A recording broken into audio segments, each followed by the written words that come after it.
questions?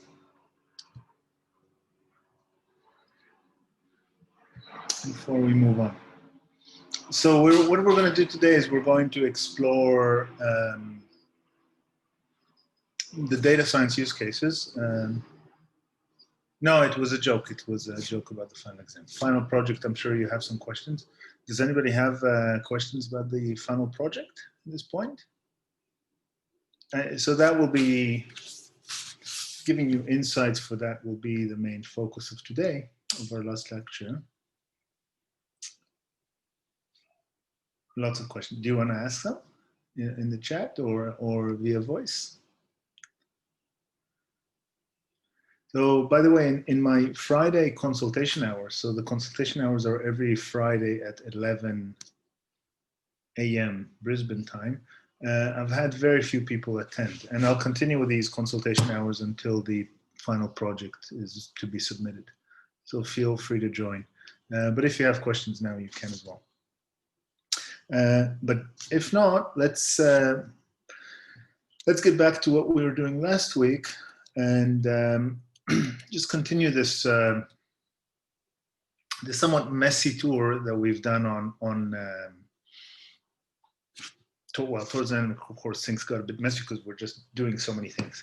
But you've got the basic foundations of linear algebra, and what we saw here was digit classification, right? But I really finished with this for just a few.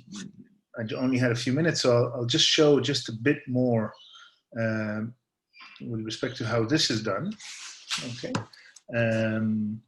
Or classification with least squares, and then we'll move on to the next thing. Okay, so I want to touch today a variety of data science use cases.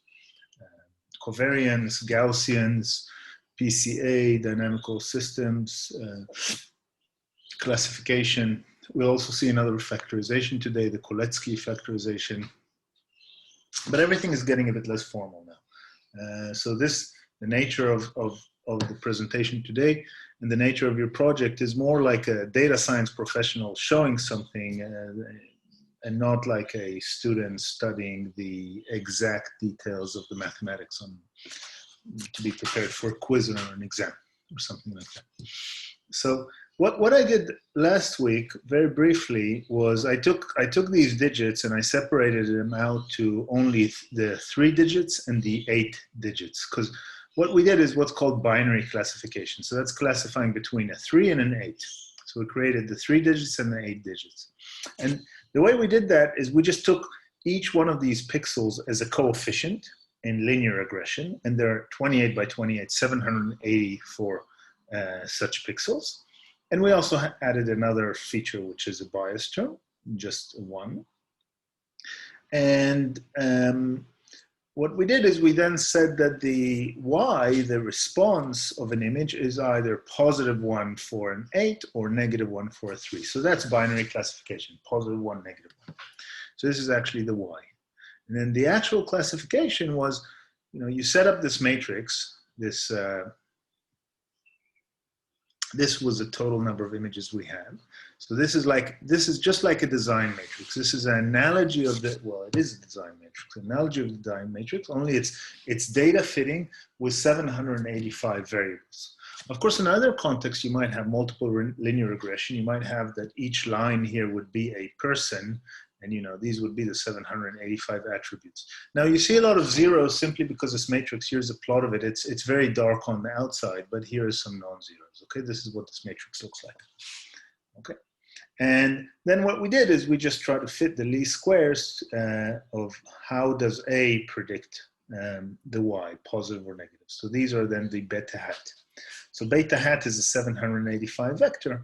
And then when you multiply this vector by any arbitrary image, you get something that's either positive or negative. And depending on that, this is how our classifier worked.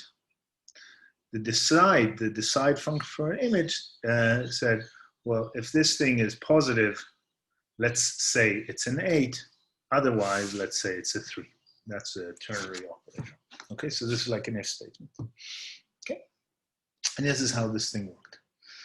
And it works kind of nice. Okay, and then here we only had really a few seconds for this. This is what's called a confusion matrix. So we see here true positive 3. The true positive 3 is we're applying decide to cases that are 3, and we're checking if they're 3, and we're counting how many there are. Okay, that's what we're doing, and that's this 968. Whereas true positive, let's go to false positive 3. Okay, false positive 3, which we have here, false positive 3, we're applying decide to the 8, and we're saying it's an 8, but maybe it gave us a 3. Okay, so there were 40 of those. Okay, and similarly with the other one. So this thing is called a confusion matrix.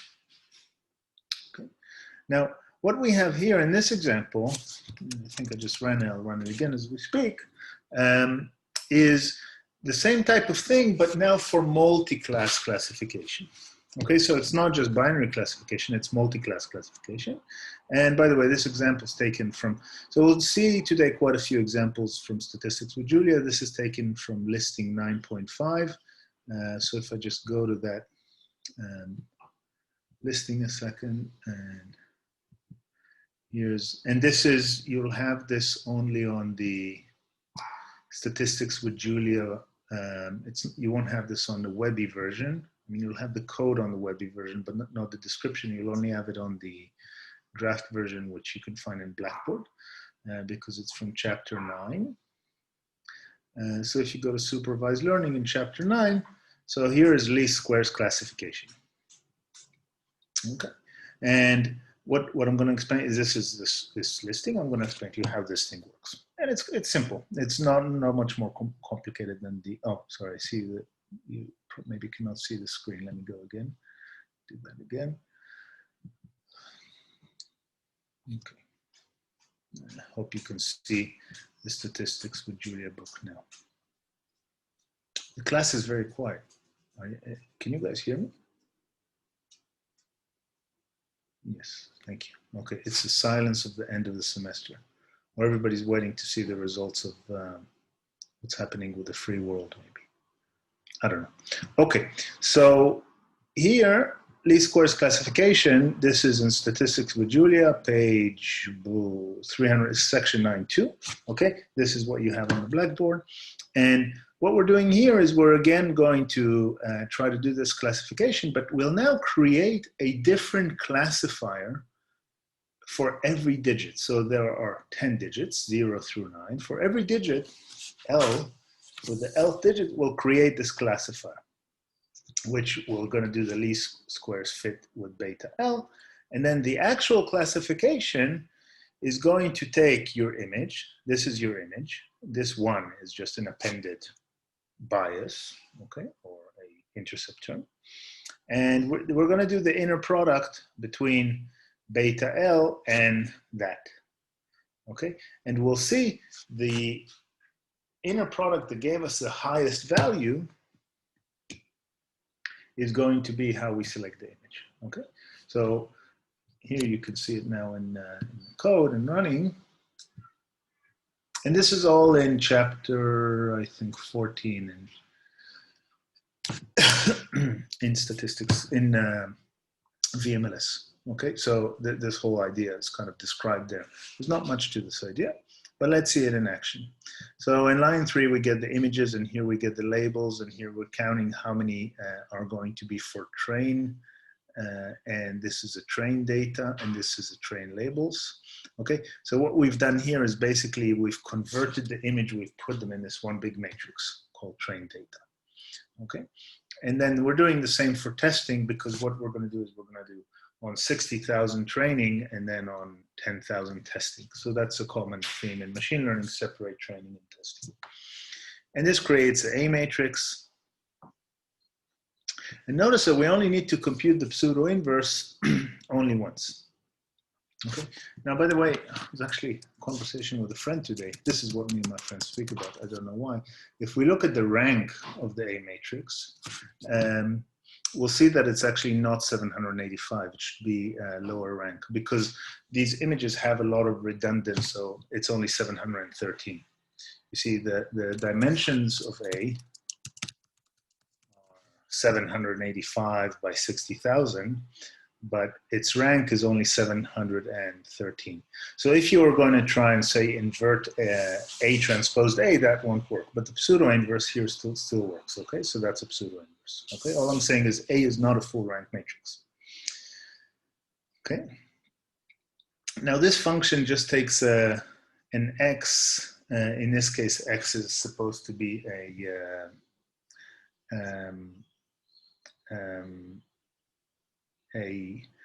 if it's true, it makes it a 1, and if it's false, it makes it a -1. Okay, that's what this thing does. Right? It's just a way true, false, plus, minus. That's what this function does. We could have instead just done, and this is a theme you see often. You see 2x minus 1 would have done the same. If x is a 0, you get a -1. If x is a plus 1, you get a 1. Okay.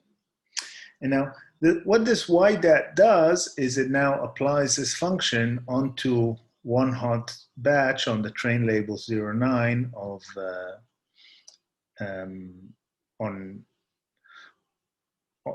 for the kth digit. So let me explain this. So one hot batch is a general term in machine learning which takes a categorical value and returns a vector where 0, 0, 0, 0, 0, 1 and 0, 0, 0. It's like an identity vector, you know, like an EJ vector. Okay, that's one hot batches. That's a common thing in machine learning. So what we're getting here is on the label. So let's say this label is a digit 7. So let me just show you, for example. So if we do one hot batch on the digit 7, then we will get 0, 0, 0, 0, 0, 0, 0, 1, 0, 0. Okay, well, it won't work. Maybe this will work, sorry, because it wants an array. But, okay, so one hot batch on the digit 7. See, this thing represents a digit 7, okay? If I was going to represent the digit 0, this is a one hot batch for 0. This is a one hot batch for 9. So that's a concept of one hot batch. A common thing when you're doing classification in machine learning, you actually, of course, seems like wasteful, right? But it allows you to do this and then compare the output. This is a probability vector. It's a probability vector that puts all of the mass on the last digit. Okay. That's this notion of one hot batch. So the y-dat is going to be t phi pm. It's going to convert that to plus or minus 1. So that's like the y-dat associated with it. You could put, it's a function, the 0th digit, the first digit, second digit, etc. So then your betas here, look, we only did the pseudo-inverse ones, but we then get the pseudo-inverse multiplied by y-dat 0, y-dot 1, y-dot 2, y-dot 3, up to y-dot 9. And this is now, bets is an array of betas. Okay. So just so you see it, I already ran the code below. So look, bets is going to be an array. Our classifier is an array of 10 vectors, where each one, if you look at, for example, bets 3, let's say the third vector, okay, and not bets, that won't work either. So bets 3. Okay, it should be an array of length 785. Okay, that's a classifier. So in general, when you're training in machine learning, you know, your classifier is a bunch of data, and then you know how to use that data. It's trained data, it's trained parameters, I should say. Okay, so this is it. It's 10 of these vectors. Okay, okay.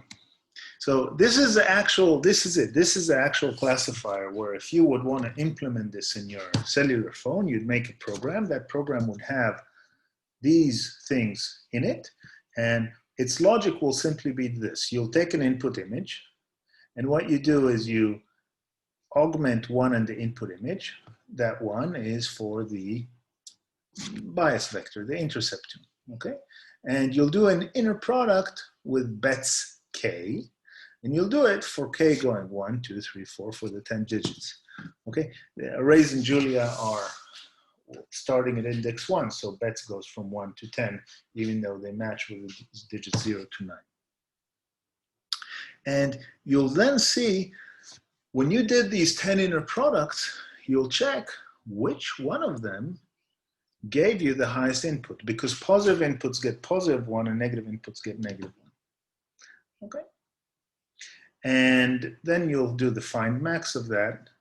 Second argument of find max is the argmax. We could have also just used the Julia function argmax here, and then subtract 1, because you don't want 1 to 10, you want 0 to 9. So that's how you classify an input. Okay. So your predictions are now going to classify the input to all of the test data. Okay, test data. The test data is let's look at test data. Let's just see it. Test data. Okay, there are 10,000 images. So, and they're organized in rows, and each image is a 784 length array. Again, you see here mostly zeros because we just see the edges of that. Okay, when this matrix is displayed, we don't see the full matrix. So we've classified test data. That's our predictions. So then predictions is an array. Let's look at what predictions is.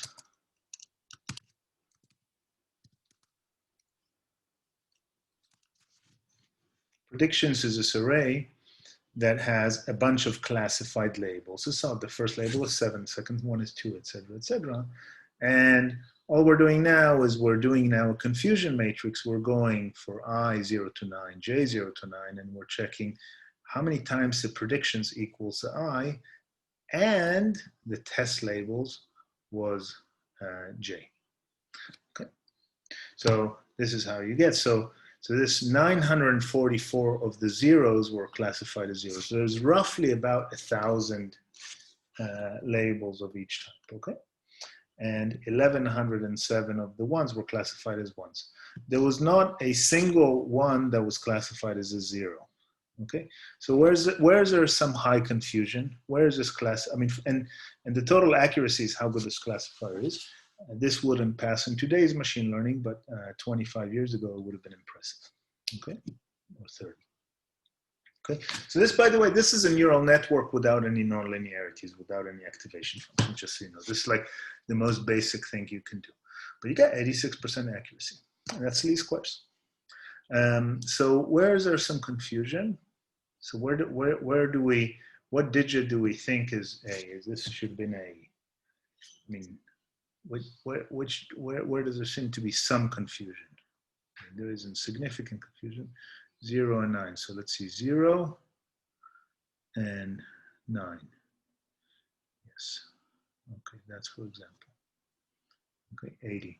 So this 80 is 0, 1, 2, 3, 4. The 4 looks like a 9. Okay, that's this 80. That's a 4 that looks like a 9.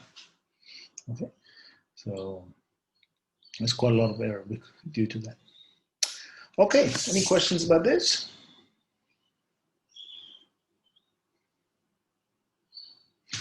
You can look more, just have a glance in the, so you'll see this in the statistics. Would you can then just look a bit more. This is not part of our material. You can then see a neural network example on the same. Okay, just to get a feel for it. Okay. Oh, sorry, you didn't see me scroll through the statistical Julia book, but that's okay. All right, let's move on to the next thing. And look, let's just look at this whole thing. So we've done clustering. We spoke about the perceptron. If you do the project on the perceptron, then deal with the convergence proof of the perceptron. There's a question when SWJ might be released. So it should go back to the publisher after we're making fixes in the next 3 weeks, and then it goes into production. That's all. So that means, you know, package it. So maybe in a few months. Thank you. Okay.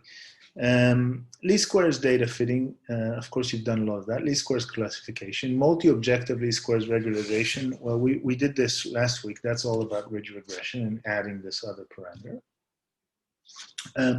Multiple ways for evaluating least squares. We're actually not going to speak about this a whole lot, but this is really a celebration point of, so for those of you that spend a bit of time with this book, with the Gilbert Strand book, then there's a section there, so which deals with basically different ways for computing least squares, okay? Multiple ways. So LALFD section, Roman numeral 2.2.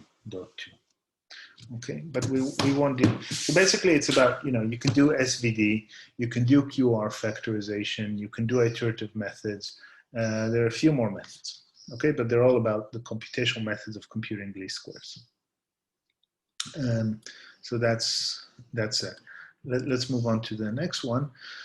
Linear dynamical systems and systems of differential equations. Okay, so this is actually not one of your projects, but I will spend a few minutes speaking to you about this because it's part of the things that we planned. So it's not one of those things that you can choose for a project.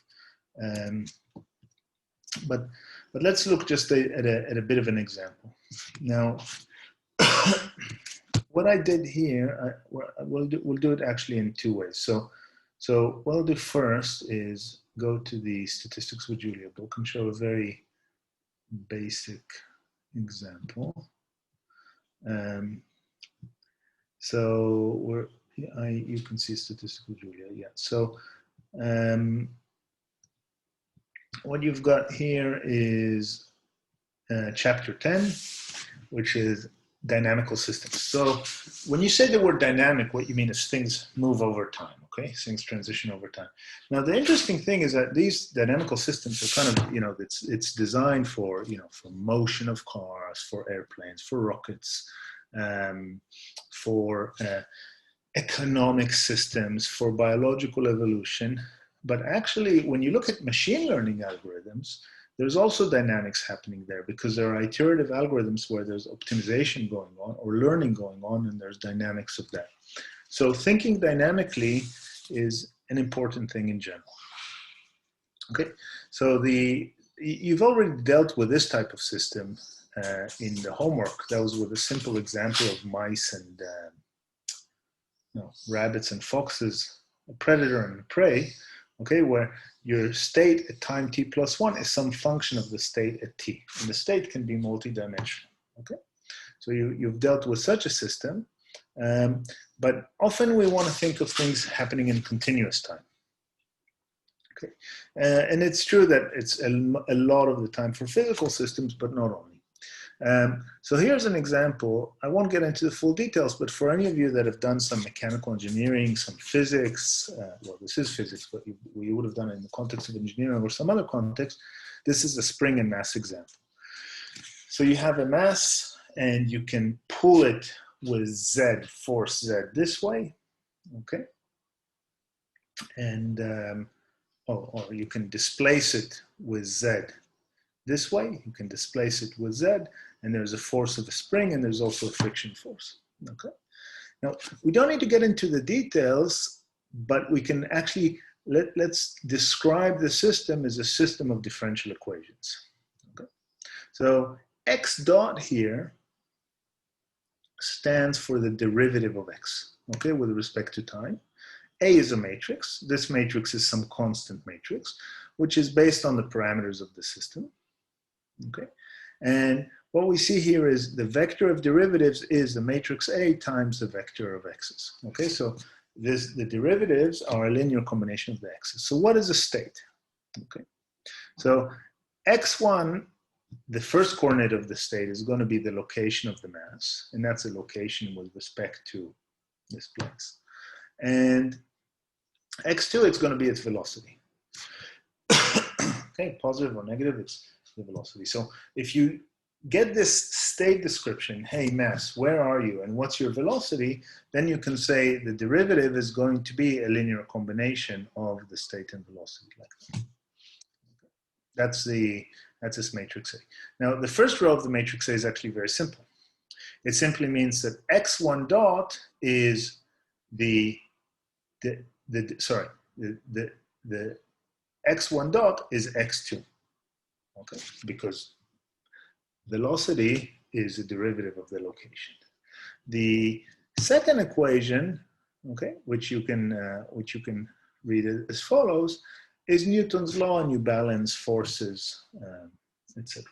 Okay, so F equals ma in a sense, right? So the thing is that if you now start the system in some value, some place, some location, some velocity, and you let it go, the system will evolve. That's a dynamical system. Okay. So if you want to see how it evolves, then let's go back here to the code just for the. So this is going to be the display. This is going to be here. This here, we don't see time on this axis. We are here living on the displacement is this axis and the velocity is this axis. Okay, and the system is going to evolve. This is a linear dynamical system, but linear dynamical system doesn't necessarily move in a straight line like you had in the home example. Okay, and it's going to move up to this equilibrium point. Okay, so start in this initial state, go to this equilibrium point. If you just look over time at displacement, then you just look at one corner and you see what happens to displacement. It kind of rocks back and forth. Okay. And it's kind of nice that we have mathematical models for that. Now, the question is how to get this trajectory, okay, which is kind of a nice thing. I mean, this is a basis for a lot of things, such systems. So for this, let me go to the suggested reading. Let's see if I can share screen on the iPad.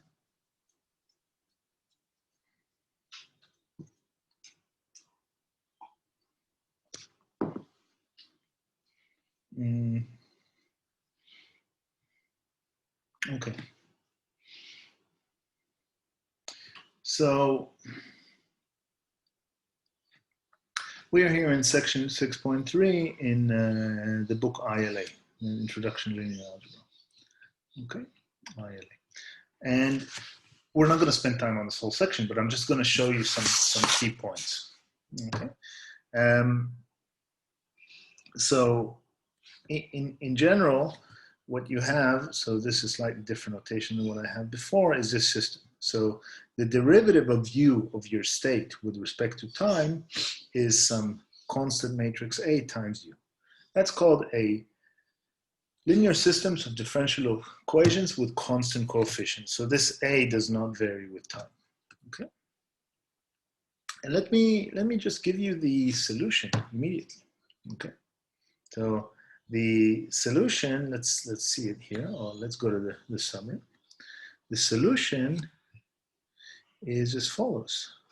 U of t is e to the power at times u of 0.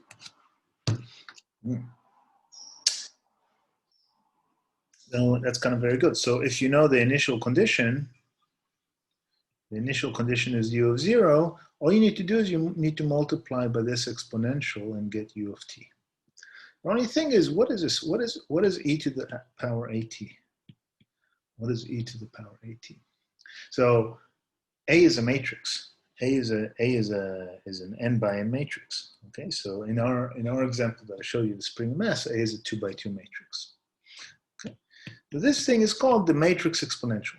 Okay, so the purpose of you seeing this is also just seeing the matrix exponential, because come out of a linear algebra course, and at least here, even though we're not dealing with in depth with the matrix exponential.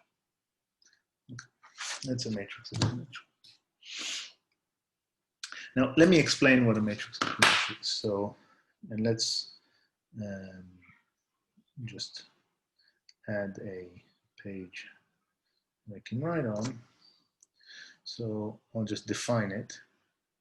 So if A is an n by n matrix, e to the power a, now I'm not going to put some constant t here, I'll just say e to the power a, is going to be the result of the series from k going 0 to infinity of a to the power k divided by k factorial. Okay. Now, it actually happens that for any matrix A, this series converges. And by converges, I mean what we're doing here is we're taking the matrix to the power 0, matrix to the power 1, matrix to the power 2. When I say matrix to the power, I multiply it by itself k times. It happens that because we're dividing by these numbers that are very big, this k factorial, this thing will always have a limit. Okay, this infinite series will always have a limit on all terms, and that limit will be e to the power a. Okay, that's the definition. Now, it looks a bit obscure, but if you remember something from calculus, then it's not really, because if you think of the scalar x, what's a Taylor series expansion of e to the power x?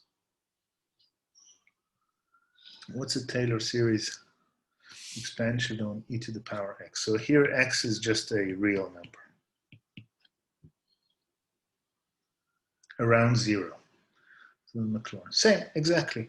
It's going to be some k0 to infinity, x to the power k, k factorial. Okay, we do that because, I mean, e to the power x, its derivatives are just so innate.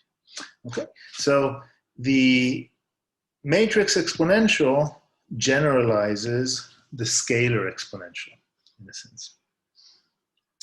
Now, we could do more with the linear systems of differential equations, but the key result was that the state of the system, u of t, or maybe we call it x of t, but let's use u of t to be consistent with the introduction to linear algebra, was just this matrix exponential of EAT. Okay, so take the scalar t multiplied by a, so that's the matrix exponential EAT, times the initial condition. Okay. And that's a wonderful result, because this matrix, the square matrix, e to the power at, it's a matrix, okay? It's the sum of these matrices. It propagates the state at time 0 to the state at time t.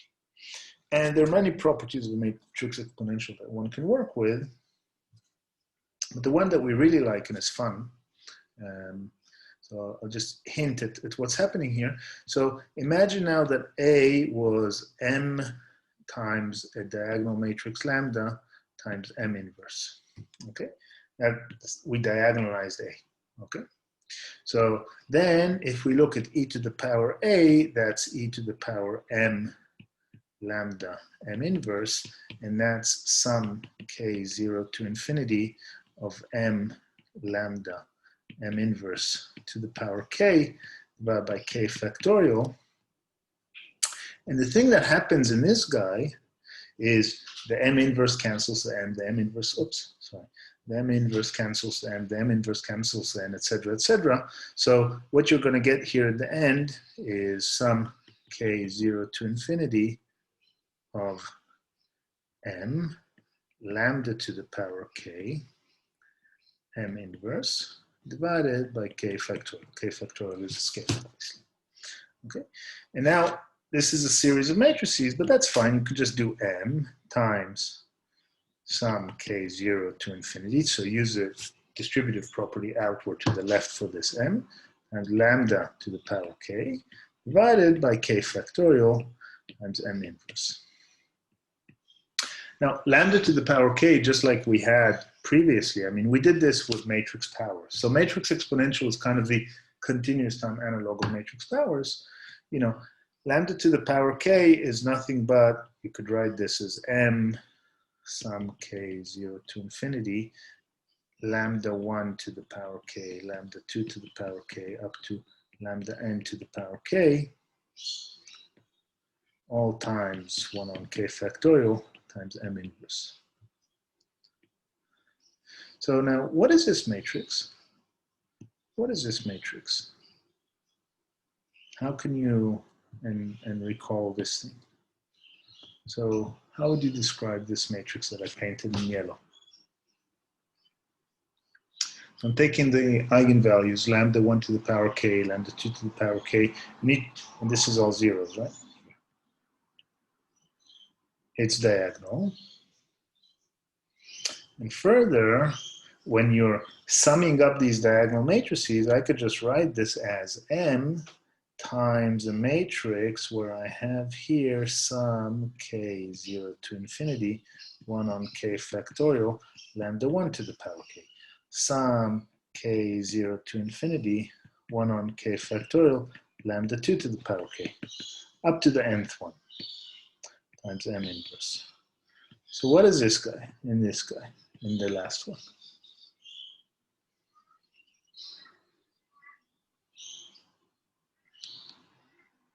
What is this guy? It's e to the power lambda 1, exactly. So this guy, well done. So that's e to the power lambda 1. That's e to the power lambda 2, and that's e to the power lambda n. So basically, the moral of the story is that when we're diagonalizing a matrix exponential, EA, what we're getting is m times e to the power lambda 1, e to the power lambda 2, to e to the power lambda n times m inverse. Okay, and that theme is kind of big because it allows us to see how these system of differential equations propagate, these guys, just based on their eigenvalues. And if we actually, this is a summary in this book by Gilbert Strang. So you see u to the power t is e to the ATU of 0. The m for them is x, so use x for m, okay? That's a matrix with its columns, the eigenvectors. Of course, if A was a symmetric matrix, then X inverse is X transpose, but that's often not the case. So you often don't get symmetric matrices in linear dynamical systems. Okay, times U of 0. And the nice thing is then you can actually see what happens to the system in terms of its first coordinate up to its last coordinate. And each one of those is considered a mode. This kind of tells us also that if the eigenvalues are positive, or with positive real part, okay, then this thing is going to grow. The main system will go to. If the eigenvalues are negative, with negative real part, then these exponentials are going to dissipate. Okay. So that's the gist of, are there any questions on this quick tour? This is, of course, non-examinable because there's non-exam.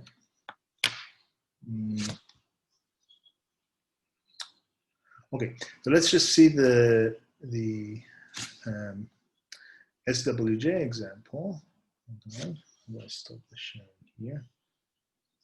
Stop broadcast.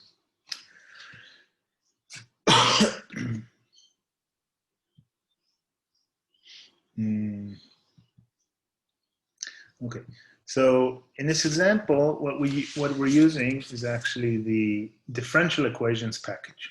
Okay, which would solve such a system of differential equations without having to think immediately about matrix exponentials, and also in more effective ways. So it's a whole thing of how to solve differential equations numerically efficiently, okay? And this is our matrix A, okay? This is a matrix Z. These are physical constants. So we have some matrix A, okay? Now, this is some initial position. So you have a displacement of 8 units, meters or whatever it is, and a velocity of 0. And we're going to simulate it up to t end. Now, here is a solution of the system of differential equations that does not use the differential equations package. Okay. So all you do here is you use exp, like exponentiation of A times t. But this is Julia, so because you're using the linear algebra package, the exp function has been overloaded or has a different method for when you're giving it a matrix. So you're giving it a matrix, it's computing the matrix exponential. In MATLAB, this would be mexp or xpen, one of these two, I forgot which one. And you're multiplying it by the initial vector. That's how you do the manual solution, and you'll see the plot in a second. You saw it before, now I'm running it again. The differential equations package takes a lot of time to precompile. It's not to precompile, to load. Now, when you're using a package for solving differential equations, just so you see this, so what you give it is you give it the linear, you give it the right-hand side of the differential equation. In this case, we define a function, linear right-hand side, which takes an x, and some parameter matrix and time. It doesn't depend on time, but we could have made it time dependent. And then you say, hey, solve a system of differential equations, ODE. ODE stands for ordinary differential equations. Ordinary because the derivative is only with respect to one variable, to time in this case. Okay. And what you're doing is you're giving it, that's a linear right-hand side, initial condition on the tuple 0 to t end, and A is a parameter that you're asking it to pass to it. And this will use the state-of-the-art solver. Of course, you could have specified what solver it's in. And then, I'm sorry, this is taking a lot of time to run, but then you would see that trajectory. And you see in the trajectory that a manual solution agrees with the differential equation solution, with a package solution, which might use a method like Runge-Kudde 4-5, or there are other methods. Okay, that's pretty much all I wanted to say about this field. Of course, one can spend 3-4 weeks on this topic per se. And in a field called linear control theory, which I kind of liken as useful and has done a lot to get humans to the moon and other things as well, then such systems of linear differential equations play a key role. So here you see the manual trajectory and the trajectory from the package, obviously. Any questions?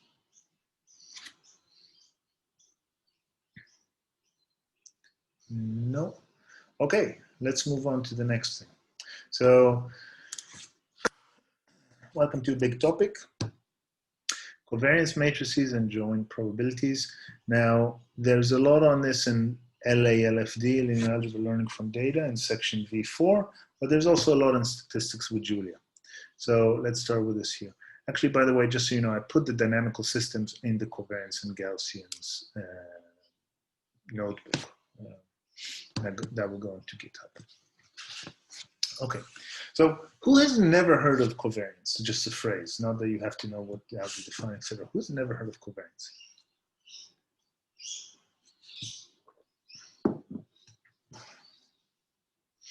Everybody has. Who has heard of covariance?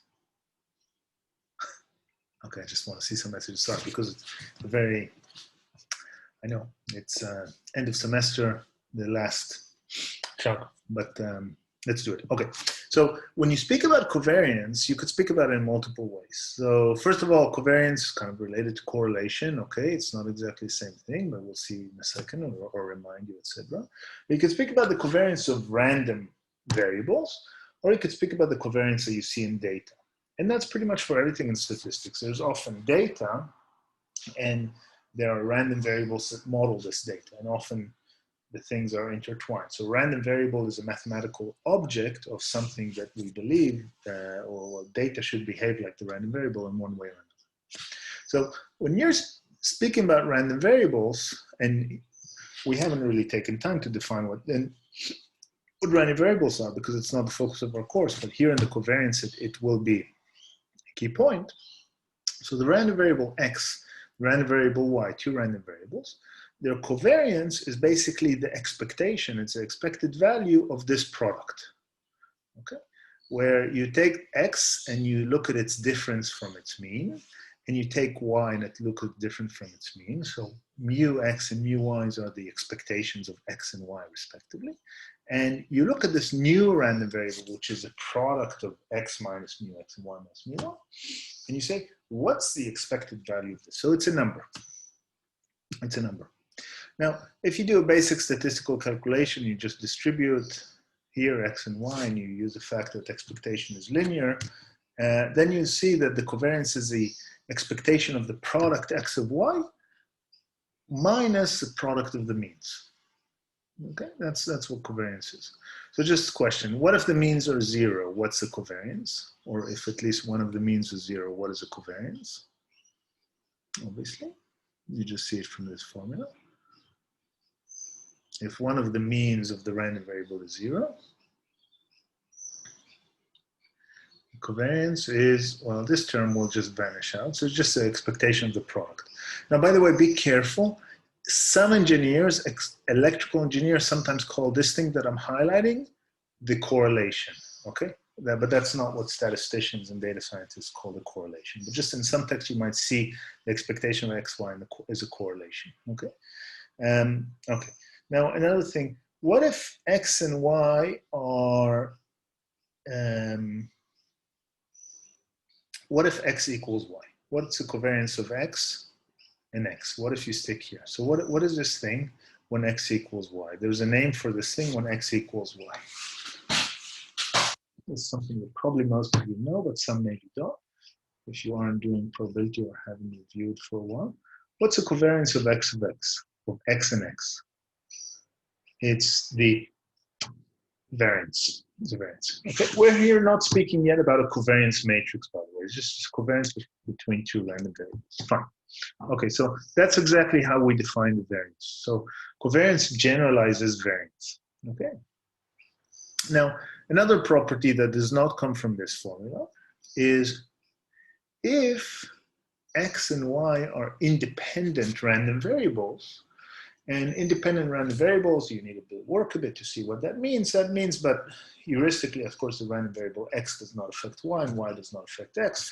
The conditional distribution of x given y is just the distribution of x. The conditional distribution of y given x is just the conditional distribution of y.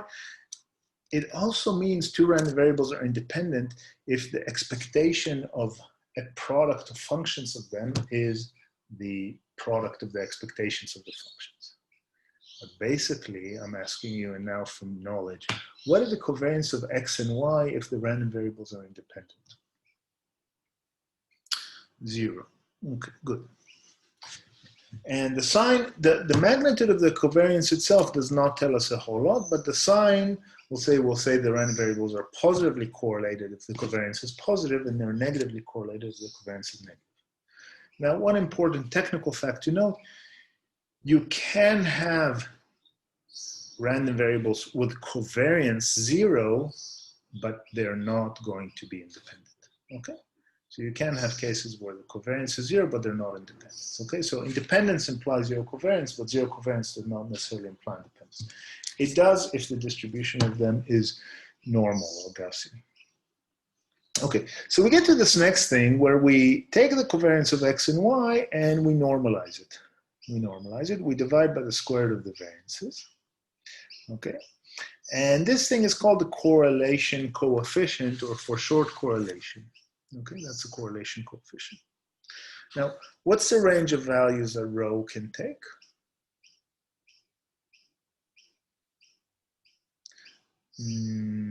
Let's see, 0 to 1, -1 to 1. Okay, the range of values that rho can take is -1 to 1. Okay. That's the range of values.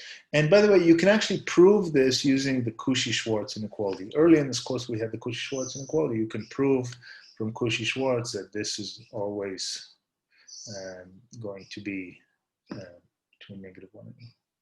Okay, and this is like a normalized covariance, and basically which is a correlation. You know, correlation of +1 is very high, or close to +1, very high. Positive correlation, -1 very low. Negative correlation, that it's a quantity that does not depend on the units of x and y, because we're normalizing by the variance. Whereas covariance is, for example, if x was in meters and then you changed it to millimeters, the covariance will explode by a factor of 1,000. Okay. All right. So that's covariance and correlation coefficient. Now we're getting to a random vector. So here's this next thing. Okay, this is just a set of very condensed formulas, but I hope that this is useful. Now we're getting to a random vector. The random vector is a random vector x1, x2, x3, x4, up to xn. So you don't just have x and y, you have x1 and x2, or x1 and x7. Okay, these are like our x and y's. So here, first of all, this thing, this column vector, is called the mean vector. Okay, it's the mean of x1, mean of x2, mean of x3, up to mean of xn. And this sigma sub x is a name, that's cov of x. Here x is now a vector x, okay? X is a vector of x1, x2 up to xn, is the expectation of this thing. Now, what would you call this thing that I've highlighted? Inner product or outer product? This thing that I've highlighted. Inner product or outer product. So X is a column vector and mu is its mean. Is this an inner product or outer product? It's an outer product. It's an outer product, yes. So a covariance matrix is an expectation of this outer product, where you've taken X, you've subtracted its mean, and you've taken it again and you've subtracted its mean, and it's an outer product. So basically what you get in this outer product is in the diagonal, you're going to get the variances. And in each ijth entry of this covariance matrix is going to be the covariance between xi and xj. Okay, that's this property of the covariance matrix. Okay. What else can be said? Covariance matrix is going to be a positive semi-definite matrix, and it's a symmetric matrix, obviously. Okay. So the covariance matrix is important because it shows us the relationship between n random variables in general. Okay, so that's a whole lot, and that deals with random variables. Now, what we're going to do, we'll take a break, but just after the break, we'll make a transformation of this random variable. We'll see what happens to the covariance, and we'll connect it back to Earth very quickly. Okay. So any questions before a quick break? No. Okay. So see you in 8 minutes in the next round hour. Okay. It's 6 in Brisbane time. I'll come a bit before.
Are there any questions about the project, about anything else?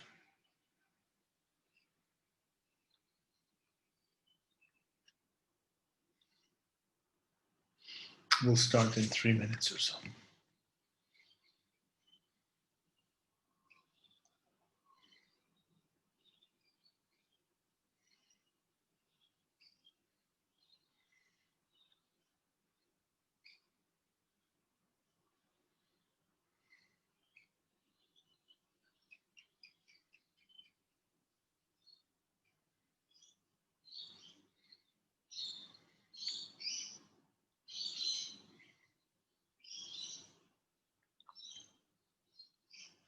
Yeah, there's a question about the marking for the project. Go ahead.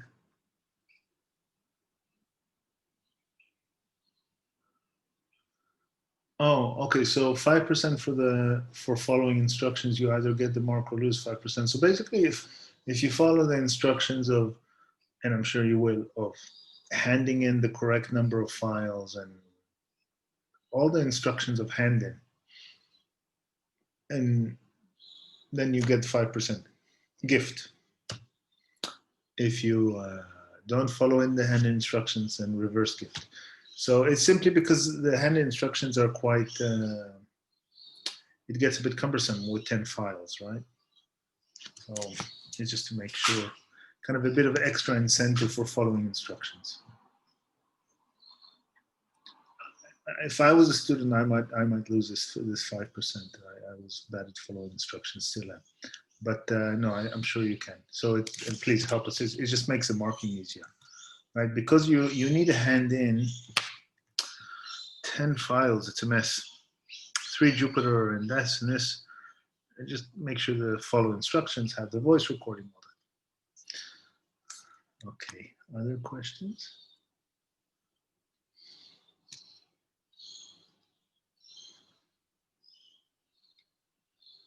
Yeah.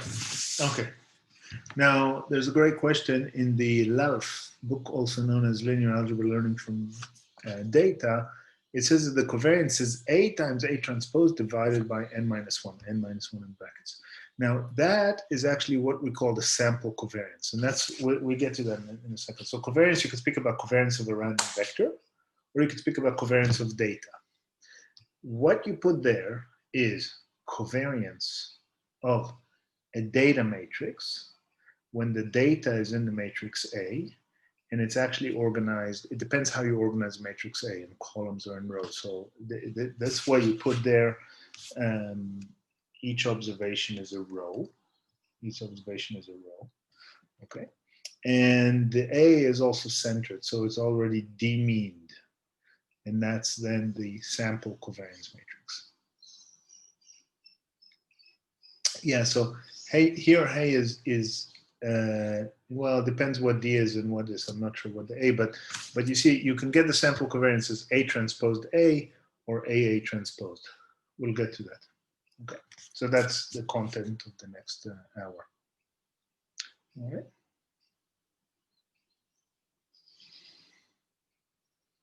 More questions? Okay. All right, let's get to it. So I'm speaking a lot, okay, but I'm speaking a lot because this is, we're now going through this concept of covariance of a random vector, not of data yet, not of data. This is just covariance of a random vector, okay? And the covariance of a random vector is the expectation of this outer product. Now, this might say, hey, you see an outer product is a rank 1 matrix. The covariance is a rank 1 matrix. No, it's an expectation of a random rank 1 matrix. The covariance matrix, unless random variables are degenerate, the covariance matrix will be full rank, will be non-singular, and will be strictly positive definite. If x1 is equal to some constant times x2 or linear combination of x2, then it's going to be rank deficient. Okay, so this is called the covariance matrix. Now, the covariance matrix describes, and you could see this also, let me go, you know what, let's see if I can just, no, okay, let me just go here. I'll just share the desktop, then I can switch between the So you can see my desktop now. Okay, so I'm switching between linear algebra learning, between statistics with Julia and the Jupyter Notebook. So if you go to chapter 3 in statistics with Julia, and you go to this section 3.7 in chapter 3, then we deal with joint distributions and covariance, okay? So here you have like a random variable, a random vector on 2 dimensions. That would be its probability density function, okay?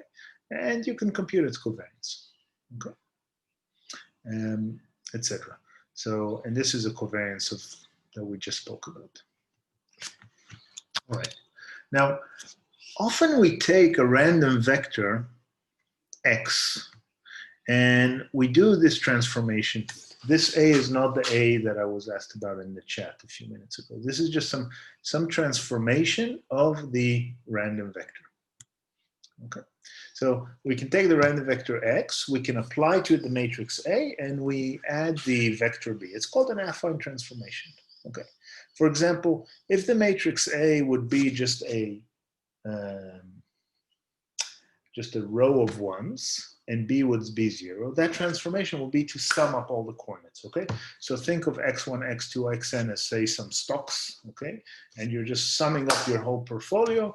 That would be your transformation. But you can do other affine transformations.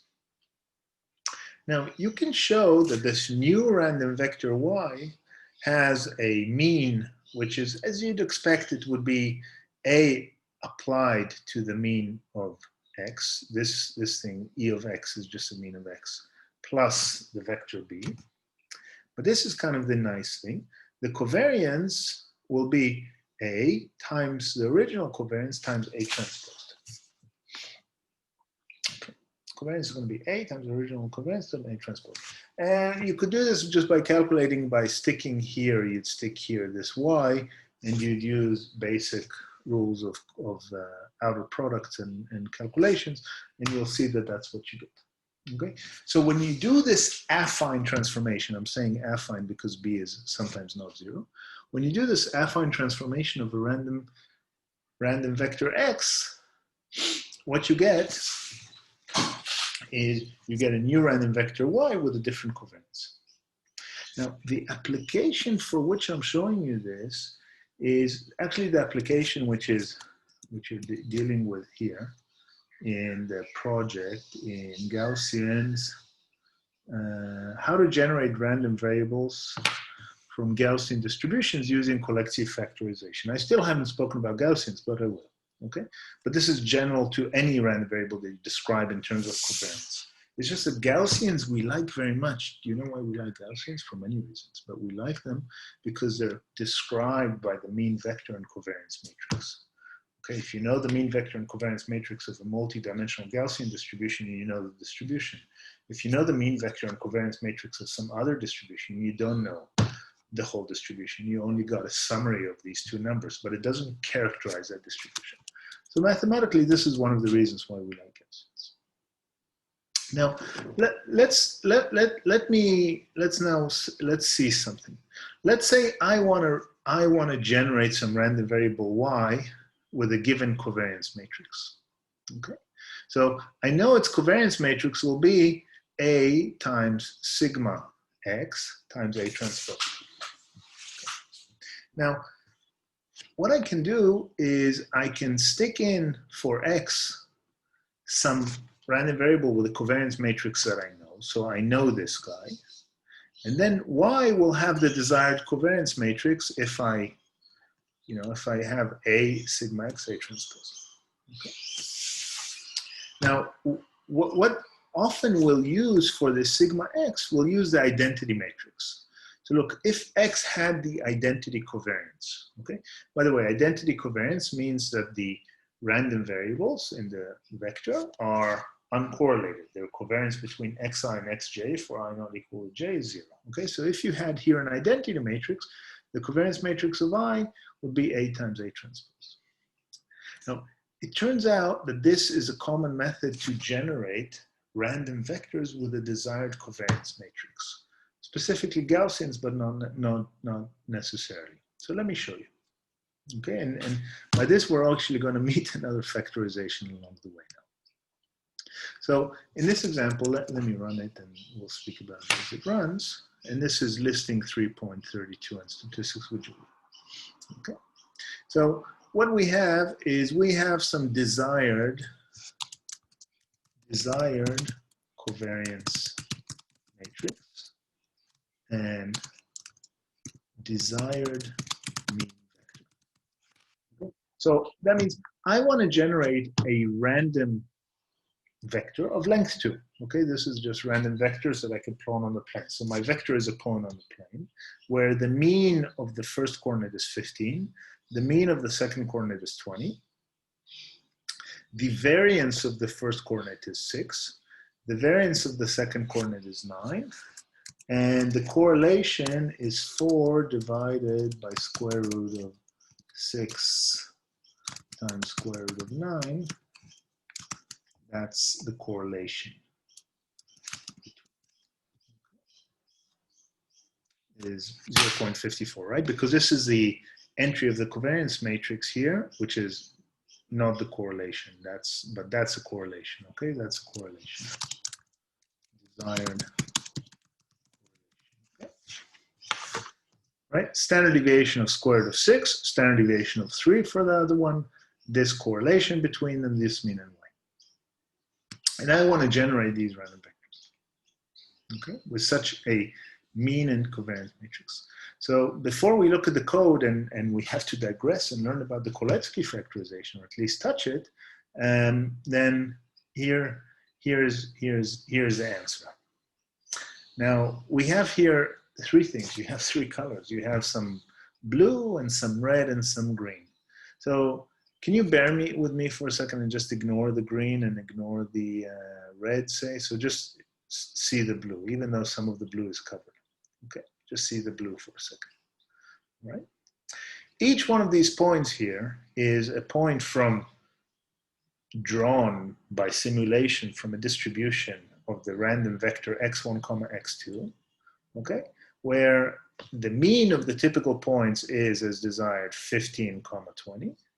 And the correlation coefficient, right, was supposed to be 0.54, and you see they're positively correlated there, okay? So we've generated, how many? We've generated 100,000 here. Let's just generate 1,000 of these points. And we'll just show, here's just 1,000 of them. Okay. Now, the thing is that there are other points here with other colors. I'll explain what that is in a second. But for now, let's just do 10,000. Okay. So just look at the blue points for a second. All right.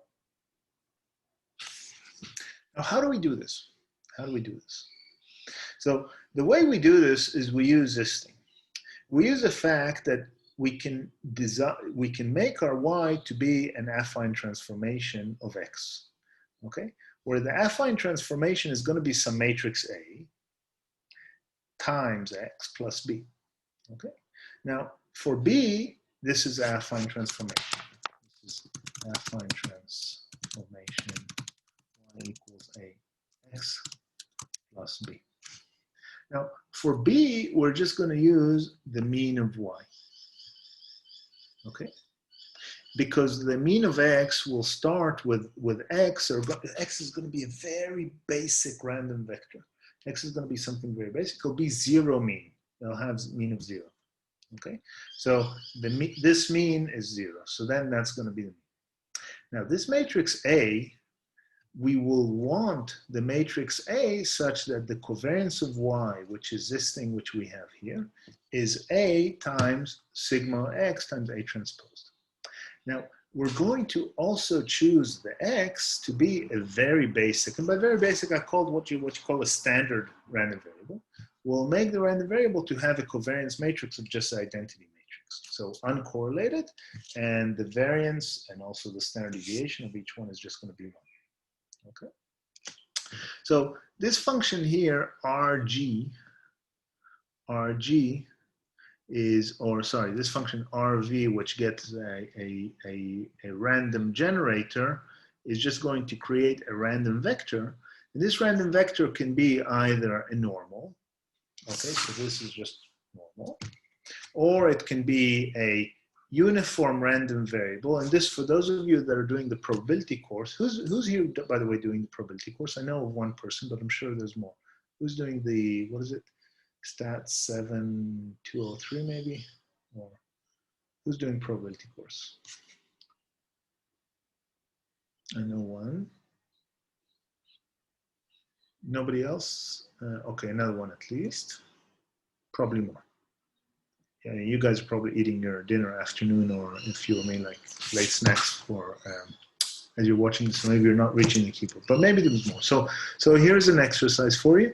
See that a uniform random variable between -√3 and √3 is what I would call a standard uniform. Is a uniform that is zero mean. I mean, it's quite obvious it's zero mean already, and has a unit variance. Okay, so this is a standard uniform. And this third one is you take an exponential random variable with rate 1, and you subtract 1, so it's again going to be zero mean and unit variance. Okay, so all of these are, this is like 3 types of random variables with mean equals 0, variance, and hence STD equals 1. So what we're going to do is we're going to apply the A, we're going to apply this affine transformation for them, and that's going to get our random variable that we're going to plot. These are these random variables that we're plotting. So what's the question now? The question now is how to choose this matrix A, such that A times A transpose, and again, here we're going to just have an identity, because that means this implies, let me just add this to here, so it's clear to you. Hence, the covariance of a pair of such RVs is the identity. When I say a pair of such RVs, I don't say necessarily that one or that one, although you could have created combinations, but just two instances of this one. Okay, so what we want now, we want a matrix A such that the desired cov Y is a matrix A. And this is given by this thing called the Coletsky factorization. Okay, so you've learned about LU factorization. By the way, factorization is synonymous with decomposition. You've learned about QR. You've learned about SVD. You've learned about the diagonalization factorization. Okay, the Coletsky is yet another. Now here I'll actually pull up the Wikipedia page just so you see the Cholesky Decomposition. Okay, so just so you know that this is here. But let's just see it. So our sigma y is the desired covariance matrix. And if I do Coletsky, that's in the linear algebra package, on sigma y, what I get is another one of those Julia decomposition objects. I'm going to get this object, which is a Coletsky object, and it's just displaying a U factor. So let me call this F. Here it is. But I can actually also use the L factor. So look, if I do F dot L, so there are two versions of this. You can get an upper triangular and a lower triangular. I'll explain this. So if I do F dot L, I get a lower triangular matrix. You see, it's a lower triangular matrix. Okay, this is a 0. Okay, so let's just do L equals F dot L. Now, look at this decomposition. If I do L times L transposed, what I get is my original matrix. Okay, what I get is my original matrix. So the Coletsky decomposition allows you to decompose a matrix into a lower triangular, such that the lower triangular times the lower triangular transposed is the original matrix. Now, it doesn't work for any matrix. It only works for positive semi-definite matrices. Or for positive definite matrices. So the covariance matrix in this case is one such matrix. Okay, so it's a decomposition. So we won't get into much more details. You can look at also at the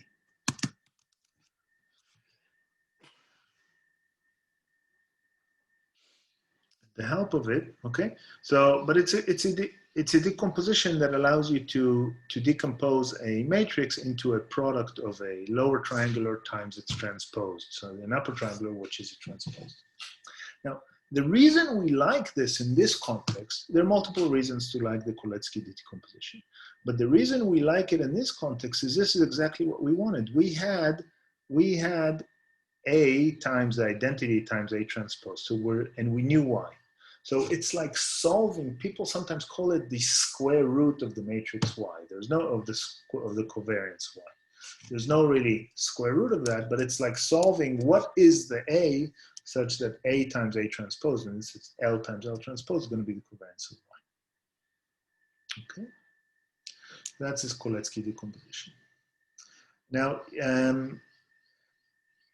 what we do is we apply that A to here. So my point here is when you do random variable generation and you want a desired covariance matrix, you actually use the affine transformation with the Coletsky decomposition of the desired matrix.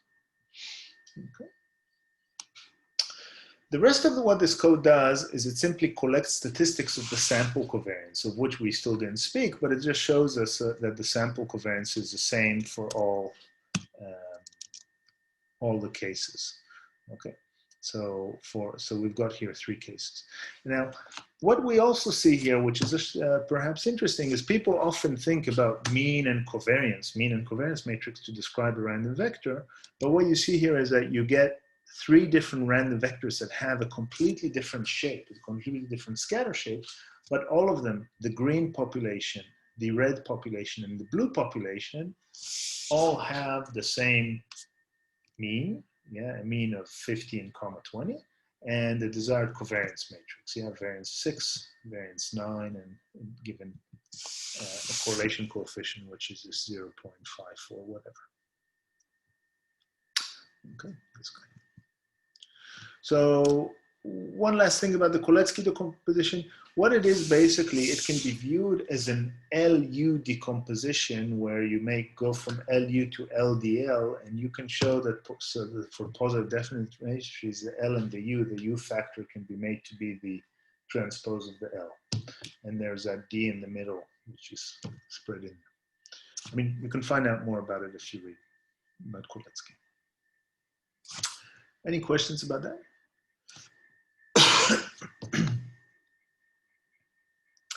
Okay, so there's another decomposition which is at least basically in your arsenal, and again, the use for it is for generating, or a use for it is for generating random vectors. That's not, by the way, the only use. There's also a use, let me also say here, so also used to solve the normal equations, A transposed A equals Y, A transposed Y. Okay. So you've seen these normal equations before, okay? Now there are multiple ways to solve them. I mean, what you do when you solve for least squares problems, this is now in a least squares context, okay? Is you solve these. Now here you say you might want to invert the matrix A transpose A. But you might remember that the matrix A transpose A is, if A is full rank, is actually positive definite. Okay, so you can solve this system of equations with an LU decomposition, but a Coletsky factorization, which is a special type of LU decomposition, will be more efficient to compute. Okay, so in numerical linear algebra, people also use Coletsky factorization for that. But of course, there are other ways to solve this. You can solve this via SVD, via QR decomposition, etc. Okay. Now, I just want us to explore something else before we move on, and this is that there is a different way to generate these random vectors with a desired covariance matrix, which is not using the Coletsky decomposition. We could have used this decomposition, the spectral decomposition. Okay, let me not call A. We could have called this, let's use sigma.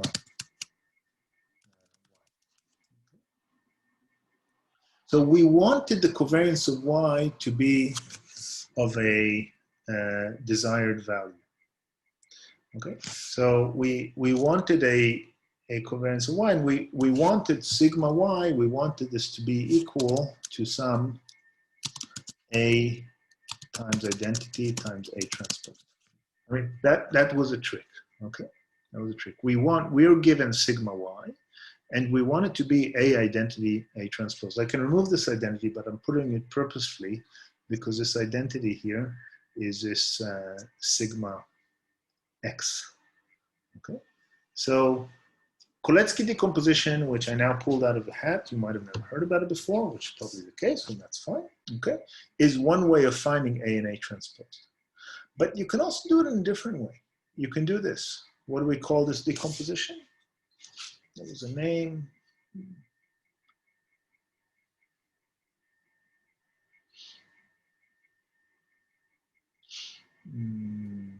We called it the spectral decomposition, okay? So when this is a symmetric matrix, we know that what are the properties of symmetric matrix? We know that the eigenvalue, or two key properties. We know that the eigenvalues are real, and we know that the eigenvectors can be chosen to be orthogonal. Okay, so what you can do is here, look, let's take, instead of A, I'll do here our vector sigma y. Okay, so we'll take Q, will take to be the sigma y. Q are, I don't want to say the eigenvectors, but they are eigenvectors of sigma y, which are in an orthogonal matrix, right? Q transpose Q is identity matrix. Okay, and let's compute the eigenvalues of sigma y and put this in lambda. Okay, these happen to be the eigenvalues. Okay, so it's a diagonal matrix of the eigenvalues of sigma y. So of course, if I do Q times lambda times Q transpose, if I do the spectral decomposition, then I retrieve the covariance matrix. Yeah, this is sigma y. As you see here above, that's sigma y. Okay, I've done this decomposition. So how can I go from this form to this form? So does anybody have ideas on how to go from this form to this form? This, if you want just to be clearer, then this is A times A transpose. Okay, there's no identity there. How can I go from this form to this form? So, beautiful, beautiful. So there's a suggestion, let's take the square root of the eigenvalues, right? So when you have these diagonal matrices, you can do a whole lot, right? So, well, let's just go from this. Basically, the suggestion is let's do this equals square root of lambda times square root of lambda. Okay, now, what do I mean by square root of a matrix? If the matrix is diagonal, I know what I mean. If it's not, there's not really a definition for square root of a matrix. But if it's diagonal, then I want the square root of the elements. Now, but what can this can have complex values? So how come this matrix cannot have complex values? So I've broken up lambda into square root of lambda, square root of lambda. I'm using the property that the product of two diagonal matrices is a product of the diagonals. Okay. But how come this is not going to be imaginary? I mean, I'm taking square root of eigenvalues. Well, first of all, eigenvalues are real, right? I mean, eigenvalues are real because the covariance matrix is symmetric. But we also know that the covariance matrix is positive definite. Positive definite. So the eigenvalues are actually strictly positive. So these guys are actually strictly positive. Okay, covariance matrix also be positive semi-definite, but they're certainly not negative. Okay, so they're zero at the worst. Okay. And now what's the plan? So after I've done this, so what's A? So then it's not hard to do A. So what we'll do with A is we'll subsume square root of lambda into Q, and that's going to be A. So each one of these is going to be A. And that was your Okay, so what we do is A is going to be this guy, and then if we do A times A, we retrieve the covariance matrix. So this is an alternative way to generate vectors with a desired covariance matrix. You say sigma y is going to be A times A transpose. Before you took this A from a Coletsky, it was completely different.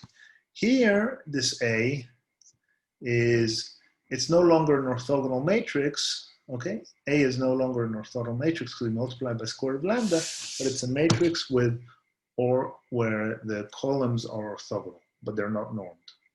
Okay, the columns are orthogonal, but it's not an orthogonal matrix, okay?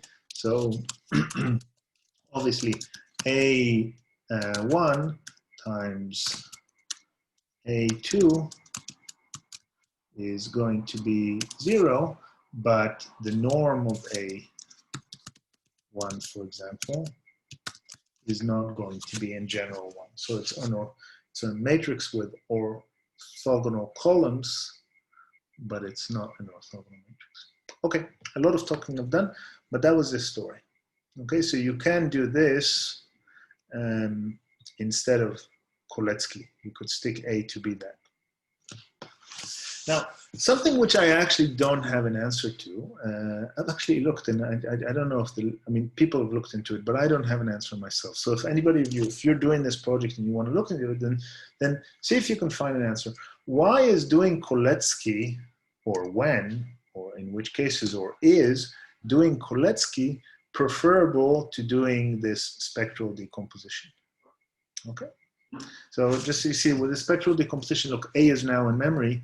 I can take the A here and I can do A, I can just comment this line out and run it again, and it'll now run with the other A, and it's going to generate the same nice thing. Well, sort of.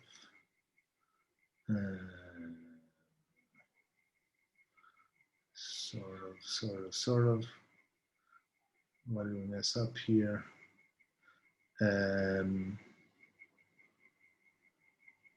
Up to an error. This is A times A transposed. I'm not sure why.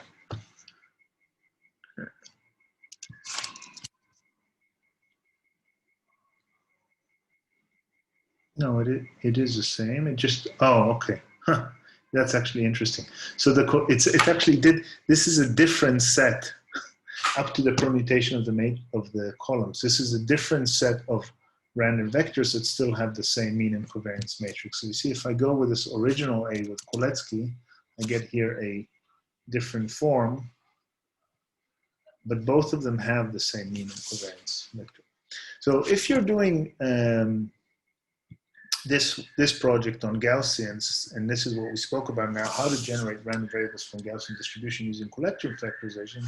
If you really want to go for it, you don't have to, then actually compare it also to the spectral decomposition and dig into this a bit.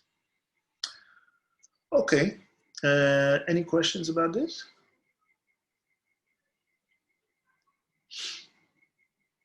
Let's move on to Gaussians.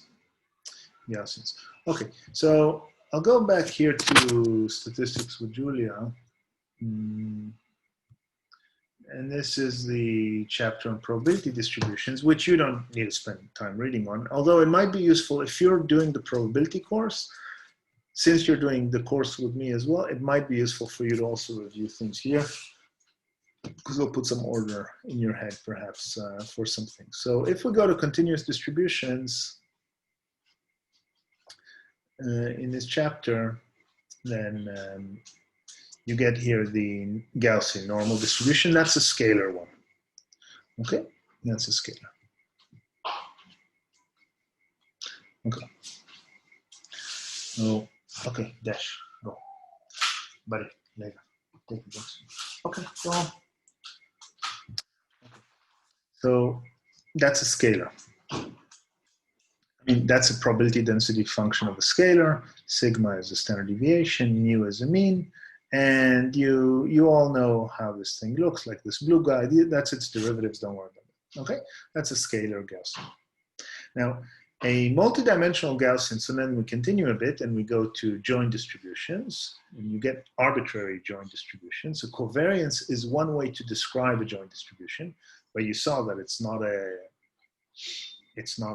in no way a characterizing description, because you've got here you've got data points from 3 different joint distributions that have the same mean and covariance matrix. Okay, here we're speaking about Coletsky decomposition, fine. Okay. But now let's speak about jointly Gaussian random vectors. Okay, this section maybe shouldn't be called by very normal, just multivariate Gaussian distribution. So the general form of a standard multivariate random vector, mu x, x, a random vector of n dimensions, has a mean of 0, that's a 0 vector, and a covariance matrix which is identity. And in this case, it has this very clean form. Look at this beautiful form, okay? So f of x is a function from Rn to R, and for every point in Rn, if you multiply it by a square, a hypercube of dimension n that's infinitesimally small, if you multiply that, that product is approximately the probability of the Gaussian falling within that cube, okay?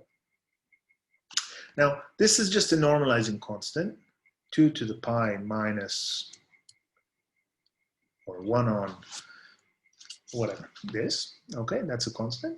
And this is just the inner product of x and x transposed x, okay?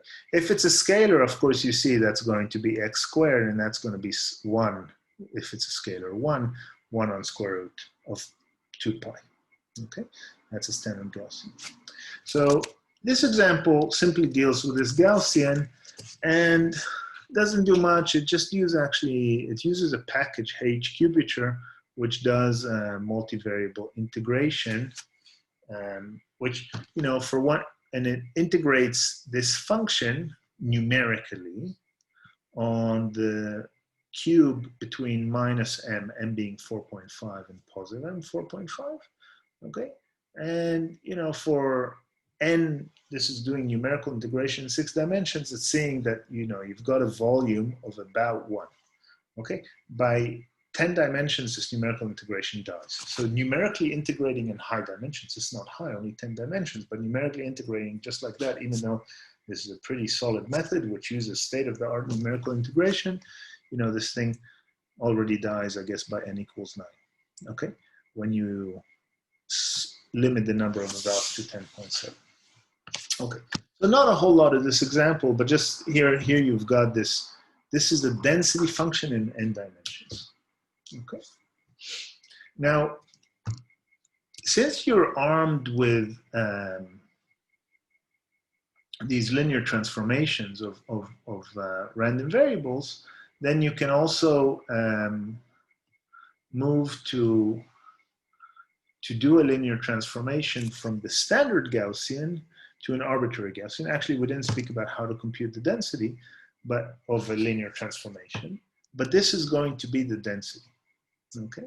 So look what happens. For every point x, I'll go here, for every point x here, for every x, we substituted x minus mu x. Mu x is just the mean of x. It's a vector mean. Okay, and x minus mu x. So this is still just like before, but we've also stuck here the inverse of the covariance matrix, which is assumed to be, the covariance matrix assumed to be positive definite, so it's invertible. All eigenvalues are strictly positive, none are 0.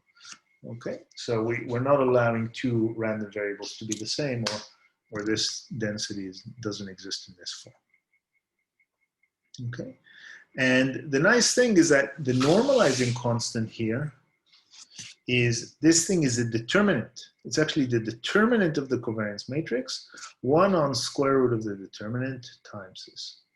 So in general, should we have had more time in the course, we would have done change of variables in multivariable integration. So, and then we can get from a standard Gaussian to an arbitrary Gaussian. Okay, so it just has to do with change of variables.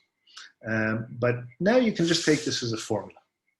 Okay, but still, the important thing about the formula is many probability distributions are not characterized or defined in terms of their mean vector and covariance matrix, but multivariable Gaussians are. Okay, and that's why we like to work with them. So you've got this in there.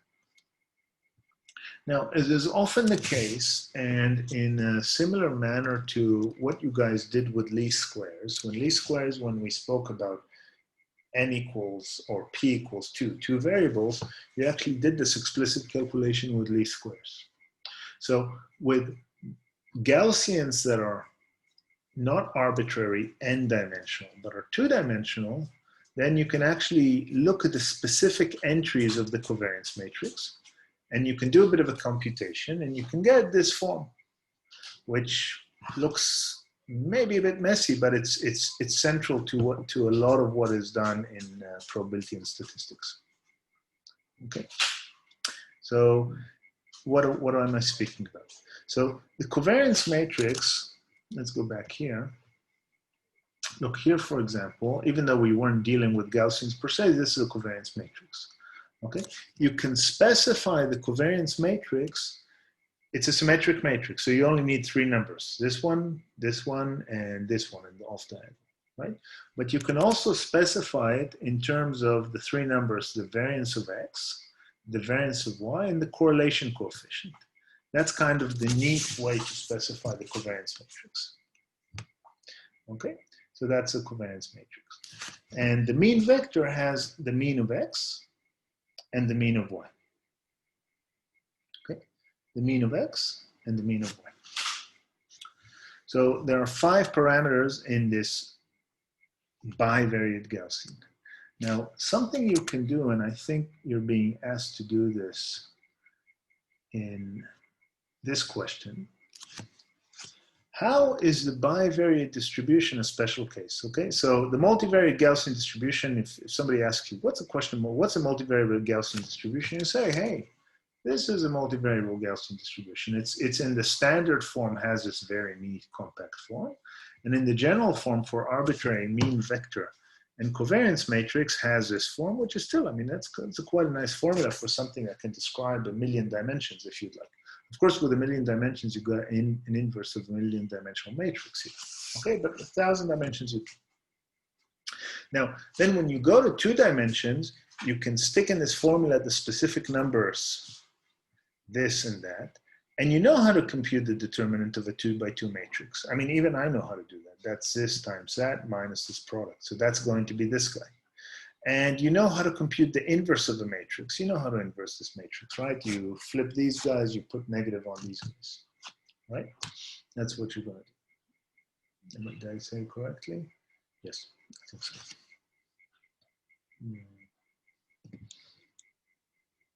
Yeah, okay.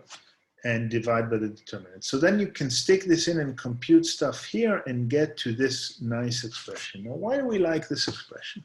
This might look like a mess, but why do we like it? So look, the normalizing constant, and by normalizing constant with probability density, I mean something that doesn't depend on the variables x and y. Okay, that's what we mean by normalizing constant. Is, you know, it has a standard deviation of x, a standard deviation of y. It has 1 minus the correlation coefficient squared. Okay, that's in there, fine. But when you go to the exponent, then look, if rho is 0, the covariance matrix is diagonal, x and y are independent. And then you can actually break this density to be a product of this density times the product of this density. Okay. By the way, you can do this the same here if sigma is a diagonal matrix. If sigma is a diagonal matrix, and sigma inverse is also diagonal matrix. By the way, for people call sigma inverse the precision matrix sometimes. Okay. And then you can also break this into a product of densities. So that actually shows you that when the covariance is 0, the Gaussian is actually, the Gaussians are independent. Okay, that's not a property that holds for many other random variables. Okay, and then this form in general is a bivariate Gaussian. If you look up videos or demonstrations of bivariate Gaussians, you'll see a whole lot. Okay, and that's kind of what it looks like. That's not a beautiful plot of a bivariate Gaussian. And let's see.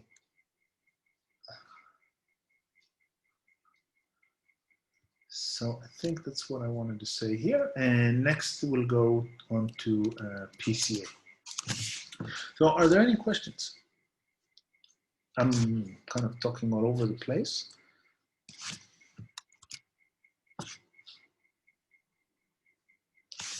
So what I will do before actually we go to PCA, let me actually just show you a few more texts that are useful. So when you go here to here, there's this mention of where things are found, right? So multivariate Gaussian distributions and weighted least squares. By the way, the weighted least squares you can basically ignore. So it references to LALFD section V5. Now, you've got this section through the library. And let me share the iPad screen. I've downloaded this onto the iPad so I can show you.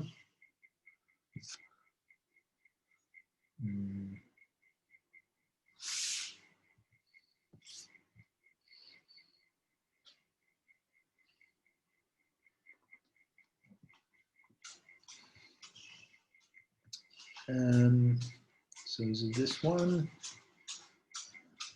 Okay, so there's a few things. Yeah, so let me just highlight this quickly. So this is from LALFD. We'll do this roughly till the break. That's from LALFD. Okay, section V4. And you have access to these through the library, to these selected scanned sections if you don't have the book. Okay, so what you'll see there is a discussion of covariance, which is similar to the discussion that I had with you. Okay, and it's also it's described here in terms of mean discrete probabilities. So this is all an expectation. Okay, this is expectation when the random variables are discrete. So that's why it's summation, not integrals. Okay.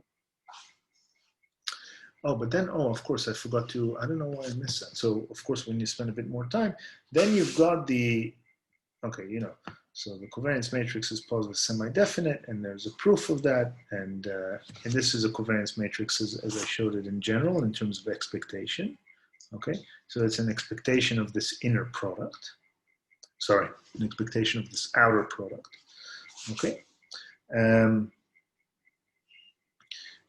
And that's pretty much what's important in that stuff. Then the covariance matrix of Z equals AX, in our case we called Z, we called it Y, but it doesn't matter. Okay, so this is kind of a critical formula that we spoke about for a long time. Okay, so that's here what they mean by this. This is a covariance matrix. That's how they denote this in LALFT. Okay, the correlation coefficient, etc. Okay, so that's pretty much what you've got there. We'll speak about sample covariance in a few seconds. Okay, that's not about sample covariance. Then when you get to section V5, so you've got the Gaussian. This is again the scalar Gaussian. Okay, and here they build actually from the scalar up. So that's a two-dimensional Gaussian. Okay, that's a two-dimensional Gaussian when X and Y are independent. Well, they're uncorrelated because they're Gaussian, they're also independent. And when they're non-independent, oh, I see. Then they go from the scalar to the general form. This V is what I call the sigma. Okay, so this is a different way of presenting the same formula that I do. Now, there's some nice discussion that you should consider here if you're doing this topic, which is about diagonalization of the covariance matrix. Okay, so you can do that obviously. Okay, yeah, and that's it. Now in this section, if you're doing it, then don't worry about weighted least squares. There's just enough there, so don't worry about that. Okay, so that's this, and the last thing here is I want to show you from LALFD is, oh, no. Oh, we also need to speak about gradient descent. Okay, so there are a few more things to speak about. Okay, we'll get to gradient descent soon. But okay, so let's, you know what, let me take the break. You guys take the break too. So what we'll do after the break is actually three things. And that will be the last hour, the last 50 minutes of our course. So we're going to do gradient descent. We're going to speak about it very broadly. We're going to speak about sample covariance matrix, and we're going to speak about PCA, principal component analysis. Yep, and that's it. Are there any comments or questions before we go on the second break? No? Dash? So I need to take him out for a second. So the break will be 12 minutes or so. Say hi. Come on, say hi. Not saying hi, but he's going out for a minute. So see you in 12 minutes at the next round out. Okay. Bye-bye.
Okay.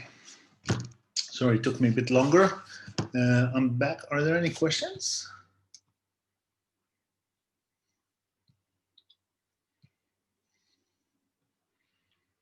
No. Okay. So let me get back to. We have three things in the next 50 minutes, besides a goodbye hug. We are going to deal with the sample covariance matrix, and we're going to deal with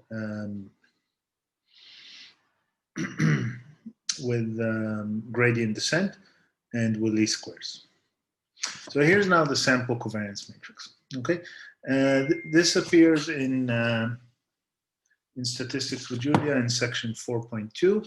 So that section, that chapter 4, is processing and summary data, and there's a whole other section on summarizing data, which is like the basic thing. It's just descriptive statistics, as one would call it. And there's, single sample is just kind of mean and variance and stuff like that. Observation in pairs, this is the first time where we speak about sample covariance, okay? This is just for a pair of x's and y's, right? And you've seen this before. This is a sample covariance. Why do we divide by n minus? It's like the average of the deviations of the x's from their sample means and their y from the sample mean, but it's not 100% the average. It's almost the average. We divide by n minus 1. Why do we do this? Does anybody kind of have a word or a quick description of why this is done? Division by n minus 1.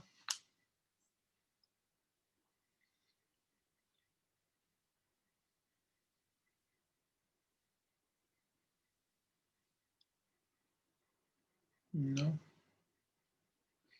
So it's the same with sample variance. You divide by n minus 1 so that probabilistically, if these x's and y's are taken, yeah, it's related to degrees of freedom, but it's not. It makes the estimator an unbiased estimator of the covariance.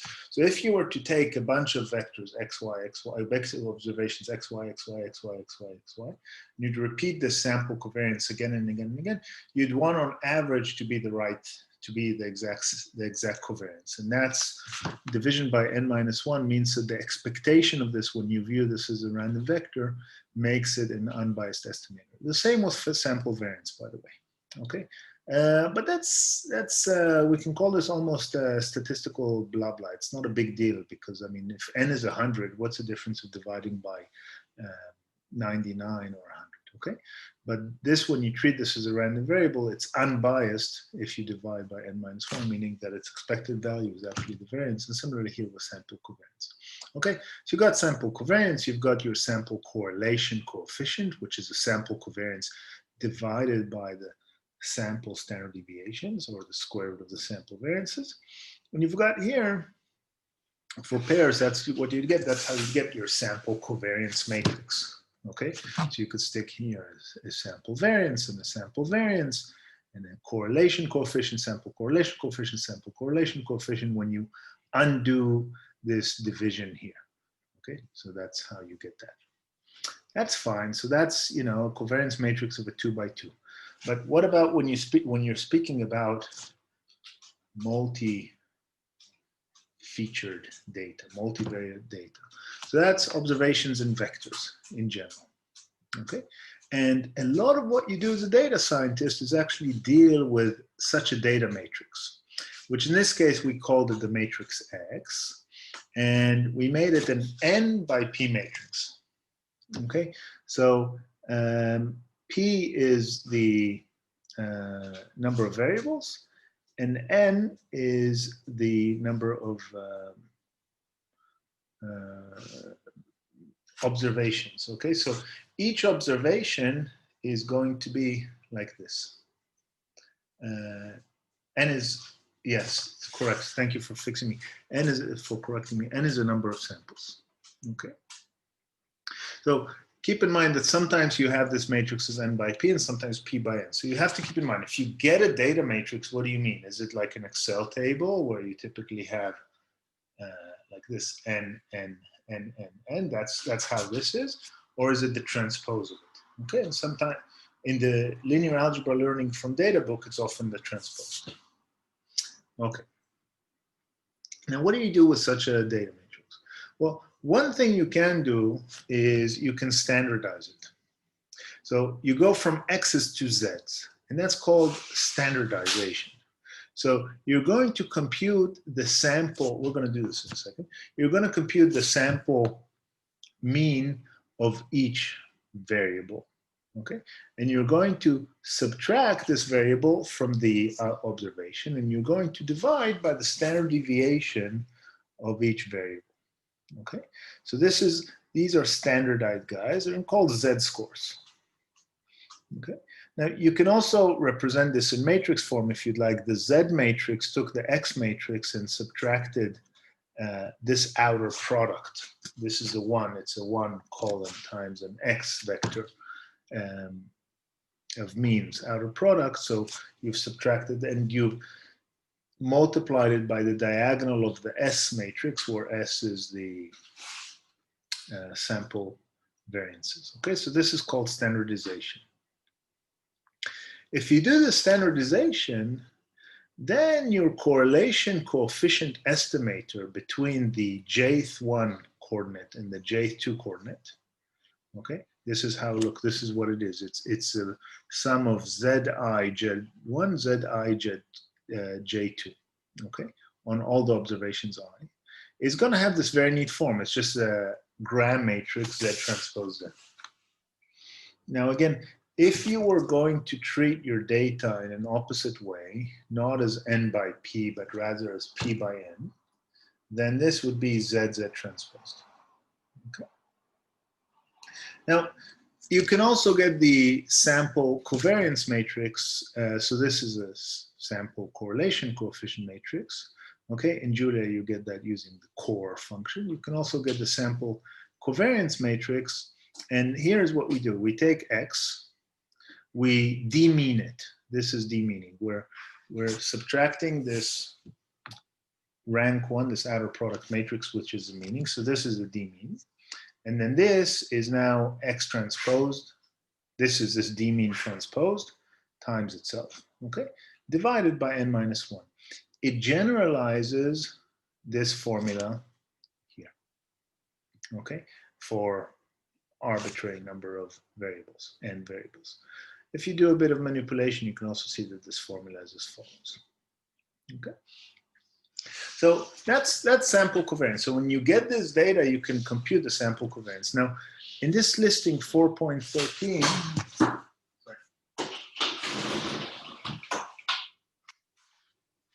in this listing 4.13, you've got the sample covariance for some data computed in like a zillion different ways, because you've just got all these different matrix representations of computing the same thing.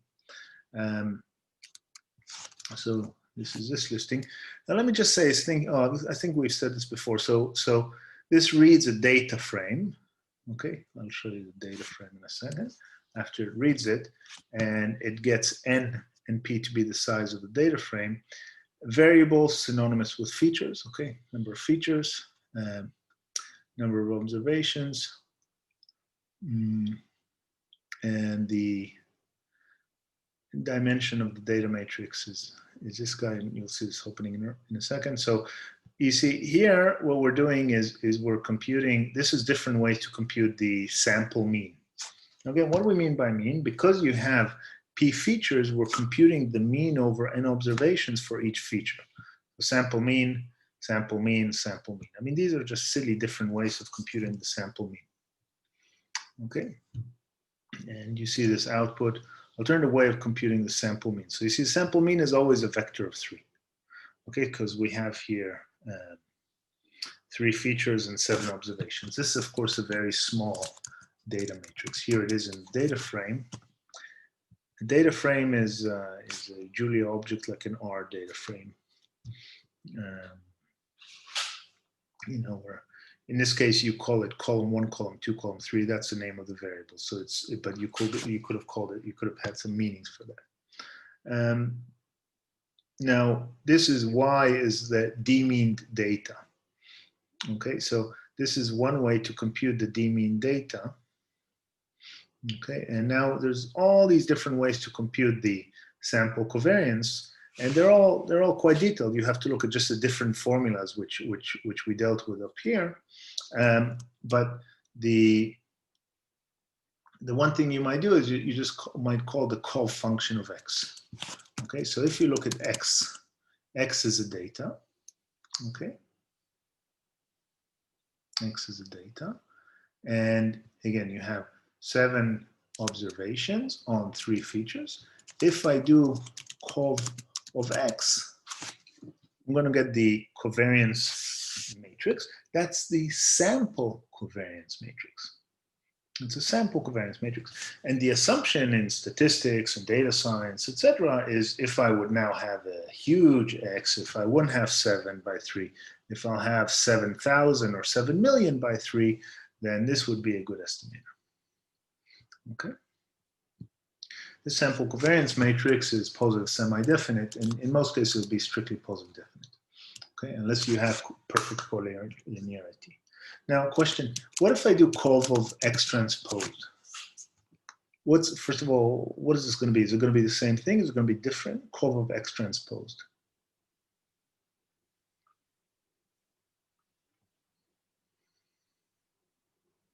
Different, right? I mean, it's going to be different. First of all, it's going to give us a 7 by 7 matrix. When we did cov of x transpose, I mean, x here is just a matrix, okay? But we are treating it as a matrix of data, okay? When we did cov of instances, I'm not sure what you meant by cov of instances, but add more if you do. Okay, so when we're treating this as a matrix of data, we're agreeing between us that the rows here are going to be the observations and the columns are going to be the variables. No, so when we did cov x transpose, not covariance of the 7 samples. So no. So when we did cov of x transposed, we just, it's as though we assumed that, so let me just, to make things simple, I'll just put x transposed, okay? When we did cov of x transposed, we suddenly said, okay, you've only got 3 observations for 7 featured data.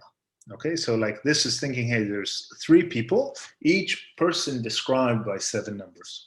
This is saying you've got 7 people, each person described by 3 numbers. So we have to know what we're speaking about. We have to know, well, where is n and where is p? Okay, so I'm just saying that because when you compute when you compute the covariance by taking the key part of the covariance computation is this. You know, if you d-mean it and you standardize it, it's Z transpose Z. Okay, this Z transpose Z, you see it was a gram matrix like this, Z transpose Z, assumed that you had observations and features. Otherwise, you would have Z transpose, which would mean you have features and observations. Okay, so I'm just saying, keep in mind that Z transpose, not Z transpose Z. Okay, so that's what I want to say about the sample covariance. And of course, if you know, when you do this, you could still do stuff like, you know, you could still call this maybe sigma hat is like estimator sigma. You could still do stuff like, for example, L equals Coletsky of sigma hat dot L. Okay, so that's an L factor, and then look, you could still do L times L transpose is going to be, you see, we've decomposed sigma hat via Coletsky decomposition or stuff like that. So you still might do this with data, especially if you're simulating from this data. So you might collect the data, but then you want to create more random instances that have the same covariance matrix as the data that you've collected. So then you do it this way. Okay. Yeah, that's the story. Okay. Any more questions about covariances? So it's not a complicated subject, but it is kind of sticky when you just get to the nitty-gritty of all these formats, because you just need to keep track of the rows and columns. That's why we created in the Statistics with Julia this example that just does it using all of the different alternative ways of computing it. Which, you know, you'd use a built-in function, but you wanna just see how it's computed, because sometimes you care. Okay, let me go to the next story, and before we get to PC. So this is related to PCA, but I just want to make sure we have time for this story before we get to PCA. And this story is now gradient descent. Okay, so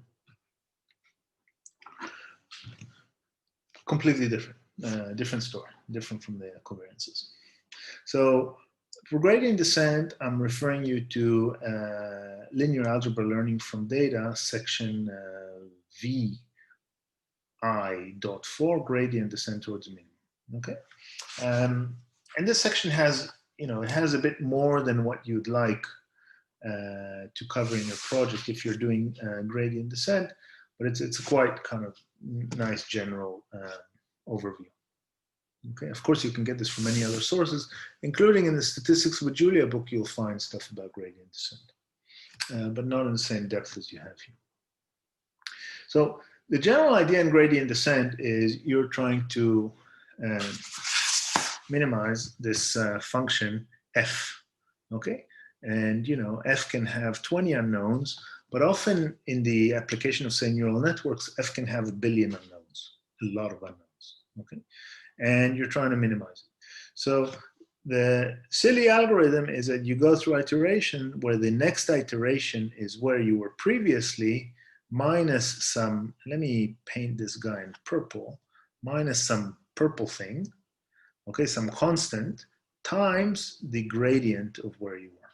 Okay, and the idea is that you just move in a direction of the gradient all the time. Okay, in the direction of the negative of the gradient, so you're minimizing. Okay, now this thing, often you'd think about it as a constant. You might be like the constant eta is sometimes called the learning rate. Okay, but in general, you know, this thing might be dynamic and might vary. Okay, so that's how gradient descent works. Okay, and you've seen this in semester 1. If for those of you who did it to a level, you know, in 1 dimension and things like that. But the thing is that it's often for big problems, such as in deep learning, it's so far the only real viable way to improve and to reduce the loss and to get a better fit. Okay, so still there's a lot of story on how to compute. There's multiple problems here, multiple questions, and this is what's kind of overviewed in this section. So I'm just going to give a very brief overview of what's here. So one question is, well, how do you compute this guy? I mean, of course, if you have the function explicitly, you compute the gradient. It's a derivative with respect to each variable. You can do that. Okay, but the other problem is, you know, even if you were able to compute it, what are you going to put for this thing? What are you going to put for the learning rate?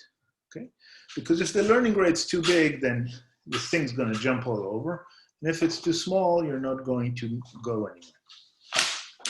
Okay, so that's part of the story. Okay, now the book here goes and speaks about derivatives, which is not a very important thing. I mean, of course, it's very important, but not critical to what we're speaking about here. Okay, derivatives, and describes what the gradient is. Good, you know that. That's fine. And there are some examples that are slightly esoteric, so don't let them, or at least esoteric for our introductory level course. Don't let them, such as this one, for example. Don't let them throw you off. Okay. But one example that is very important is this function, which is, of course, not a function you'd need to do gradient descent for, but it's a good function to analyze for the purpose of knowing what happens in a general function. This is a general quadratic form. Now, this function takes, well, it's a quadratic form with minimum at 0, okay, if S is positive definite, okay. The gradient here, oh, Jesus, okay, so the gradient here is 2 times S times X, so you have the gradient very explicitly, okay, and you can verify that that's the case, okay. And of course, if you wanted to minimize, then you have the minimum explicitly. So the minimum is just a solution of the gradient equals to 0. But still, it's nice to know what the gradient is there. Okay. Now, there is some discussion here which is important, which is the magnitude of how much you're going to go down is the norm of the gradient when you're multiplying it by the learning rate eta. That's an approximation for small eta. Okay. And the place I really would like you to spend a bit of time if you're doing the project on this is, and this is, it's not hard and it's instructive, is this example of doing zigzag. Okay. It's a simple example, but it's a simple instructive example that actually shows you some of the problems that can occur. All right. So the example is that you're just minimizing a function of 2 variables, x and y, and it's just half times x squared times by squared. Now, if b is 1, then this function is a quadratic form with a diagonal matrix. It's just kind of a perfect kind of upward bow, okay? But if b is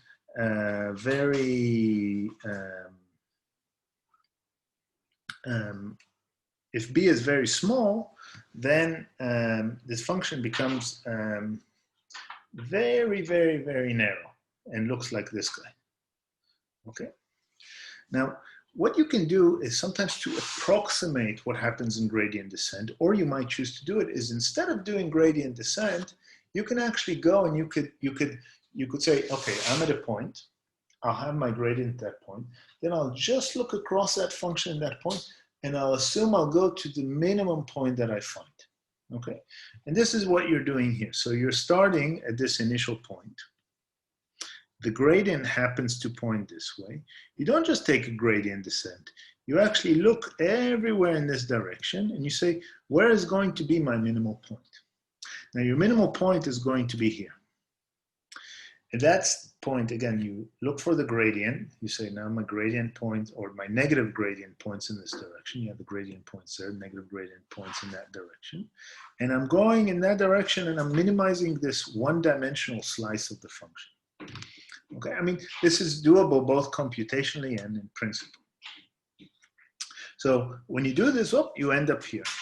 And then you end up here. And then you end up here. And then you end up here. And then you end up here. And then you end up here. Now notice that if we were to roll down just like a ball, we would have gone like, ooh, it would have been nice. But now we're actually zigzagging, okay? That's the story. And the nice thing about this example is that you can actually compute explicitly where your points are going to be. So this is just for a very nice little toy example like this, where you can say, when you do these steps, then the kth point is going to be here, and the kth point is going to be here in terms of the x and the y. So you actually, you know the sequence of points. And what you can show is that for a bad choice of b, this sequence is going to just, even though it's converging fast, okay, so you want this thing to converge to 0 because the function has a minimum of 0. But you see that if b is very close to 0, no, if b is very close to 0, yeah, if b is very close to 0, then this thing is actually going to be very, very close to 1, okay? And then this sequence actually converges very, very, very, very slowly. So you can show how, you can analyze this and show how this thing of getting stuck by doing the zigzags can work, can happen. So that's the purpose of this toy example. Now, the reason of having such a, and the details aren't here, and that would be part of the project if you look into that. Now, this convergence analysis is perhaps slightly beyond what you want to do, but you can allude to it or spend time on it if you want. But this motivates a key method that is used with gradient descent, and that's momentum. That's momentum. Okay. Now, the idea of momentum is you're going to take your next point, xk plus 1 is going to be xk minus some constant s times zk, but zk is no longer the gradient. Zk before was a gradient. Before this guy here, zk was a gradient. Now zk is not the gradient.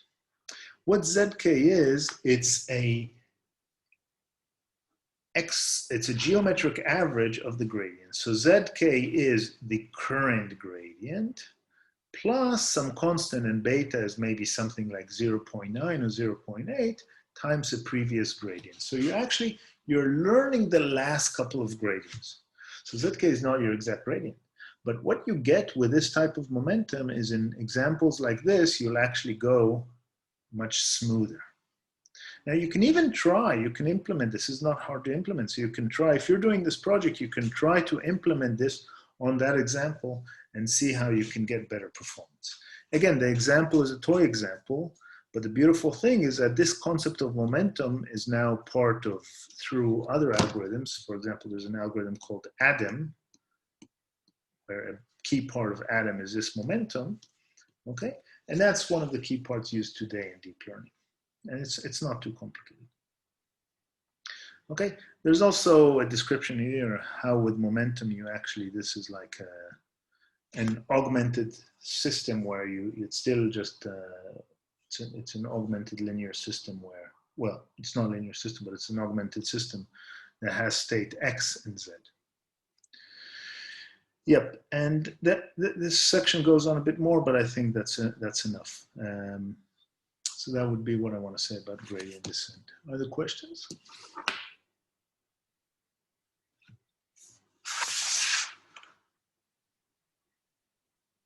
No? Okay.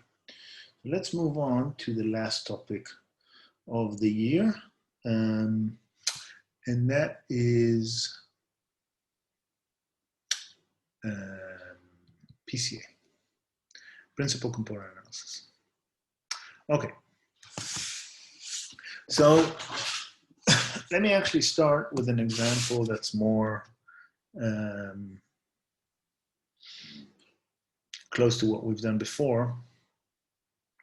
And it's this example. Oh, now I ran it, so the picture won't show. So this is listing 9.16 in the Stats with Julia book. Okay, because it's running, let me go here to the listing. And so that's an unsupervised learning. So in this unsupervised learning section, you have clustering that we spoke about at the start of the semester. And you have principal component analysis. So the idea with unsupervised learning is you don't have Y's, you only have X, you only have your data. So your data is organized in a data matrix in a similar manner to the way it was organized before when we spoke about covariance. So you've got, say, observations and variables. Or make sure, if that's the case, maybe it's variables and observations, okay, depending how you organize a covariance matrix. Now, the idea of PCA is you say, my data is going to be high dimensional, so there'll be many, many variables per observation. For example, let's say that each observation is an image from the MNIST images. So there are 784 variables or features or pixels in an image, okay? 784 variables. What if we were able to take a linear combination of these 784 variables to get a single variable, and that we'd call that a principal component. Now that single variable in its own right would not mean anything, but it will allow us to compare other observations. Okay? Maybe we don't want just a single variable. Maybe we want 2 variables, or maybe we want 3 variables. Okay? So let me explain what we have here. Let's see if this ran already. Yeah, so you actually see the real output of this. Okay, so what this is doing is taking the 60,000 MNIST images, each one with 784 variables, and it's learning a projection matrix. So of m's, or a projection of m. So it's learning about these two guys. Okay. Now this matrix of 784 by 2, it's going to, this is not a projection matrix, by the way, per se. Projection matrices need to be square. Okay, just so it's clear. Okay, so projection matrix in the sense of A times the inverse of A transposed A times A transposed. Okay, that's a projection onto the subspace. But here you've got this first vector of M, this one, if I do, for example, M1, that's the first principal component, this thing, okay? And if I do M2, that's the second principal component. Now, what can I do with this M1? What I can do with this M1 is let me take, for example, let's look at the data. Let's look at the data. Here's the data, X. And now it's little x. 784 by 60,000. Now, already I'm saying, let's be careful. Here, X is P by N in this case. Okay, so it's variables, you know, rows are the features or variables. Okay, I mean, I just see it from the size. Okay, so if I take the, say, X1, the first column of X, this is the first image. Here it is. So what I can do is I can take X1 and I can do the inner product of M1 and X1, for example. And what I've got is this number, 3.45. Now, what's this number? Well, this number is the first image in terms of the first principal component. By itself, useless, nothing, doesn't mean anything. Okay, but I can look, for example, the second image. Here's just the second image. So this is first image, and this is second image. And you know, there are going to be 60,000 of these. Okay, I'm not going to type all of them. Okay, this is the second image. Okay, and I can do it for the third, etc., etc. So if I look at all of these images, these numbers summarize something about the image. Now, in the same way, I've got first image, first principal component. This is first image, second image, first principal component. I can also do the first image, second principal component. I can do it for any image. Okay. So that's the second principal component of the first image. Okay, and it means something else.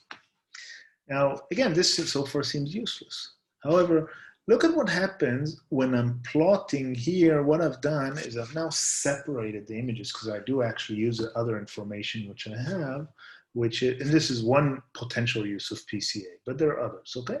So I would take the images that are digit 0, and I'll take the images that are digit 1, and I would plot the principal component. So each point here is the first principal component of an image, second principal component of an image. Now we see that we can, for example, for digit 0 and digit 1, separate them almost perfectly just with two principal components. Okay. So for example, just as an example, you could have, if you want to do a classifier that differentiates between the first image, between digit 0 and digit 1, then you'd separate, do the separation and then run a perceptron, for example. You know, that's not, of course, not the cutting edge example, but that's example. And we see here, I'm not comparing all the 10/2 possible comparisons. There's only second digits, third digits, fourth digits, fifth digits, etc. We see that some separate and some don't.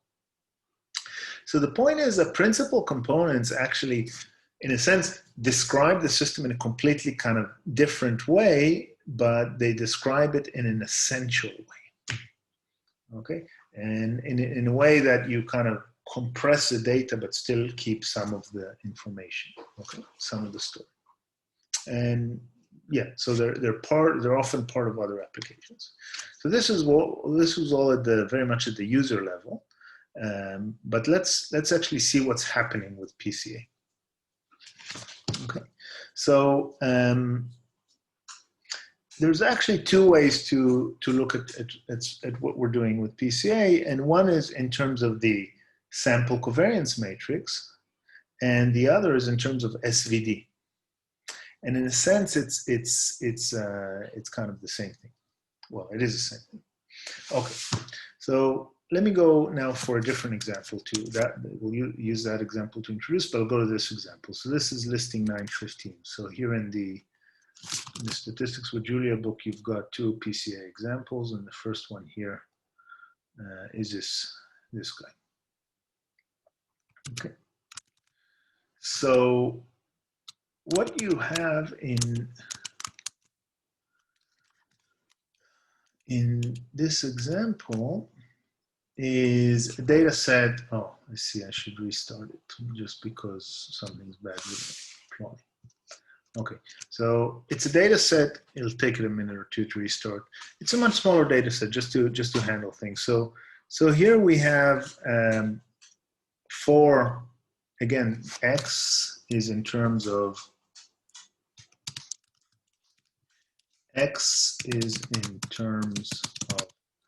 P by N.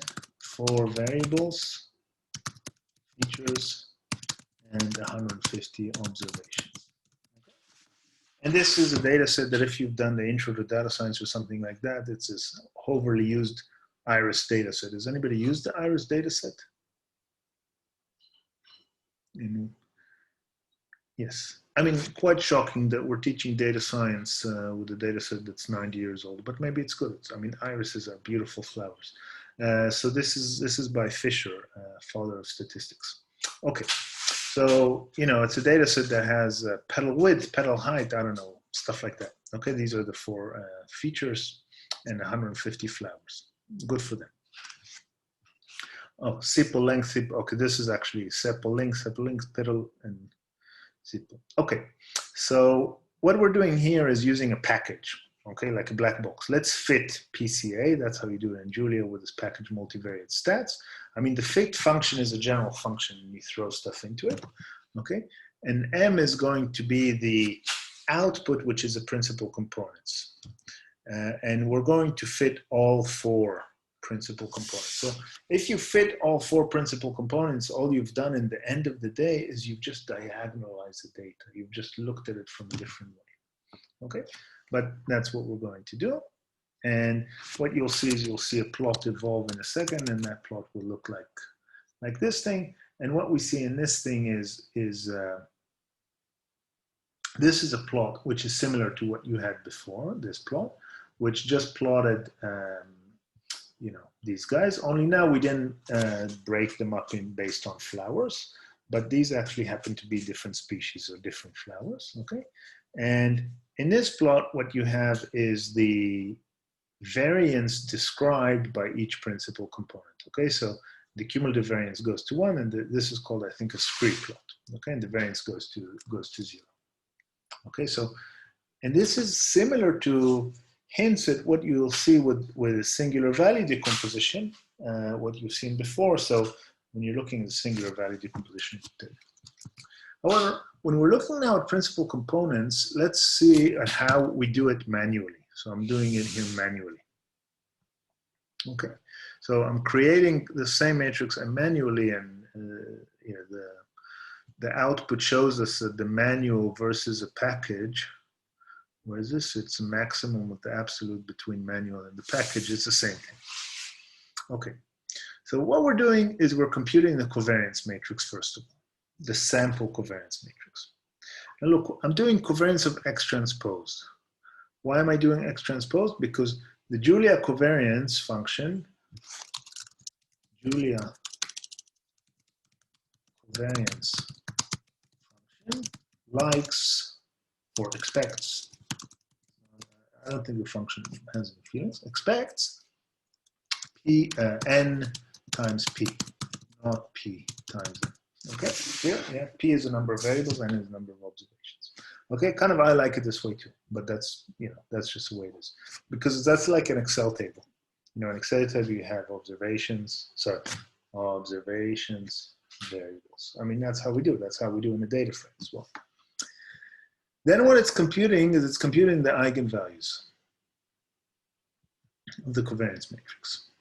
Okay, covariance matrix is going to be positive semi-definite, so eigenvalues are going to be not negatives. They're going to be 0 or strictly positive, typically strictly positive. Then it's going to be the eigenorder. It's just going to sort perm is going to return the eigenorder from the biggest ones to the smallest ones. So we want the highest eigenvalue first. Okay. And finally, we're going to take the eigenvectors and we're going to commute matrix column eigenvectors based on eigenvalue magnitude, highest to lowest. Okay. That's what this is doing. So this is basically all it's going to do is this M is just like when you have the spectral decomposition, which we've seen once today. What it has is it's the matrix Q in the spectral decomposition, but with the eigenvalues sorted according to order. Okay, so the principal component decomposition is nothing but diagonalization of the covariance matrix. Okay, and this is how you're going to get the first column of them. So here, like in this case, this is the M matrix which we get.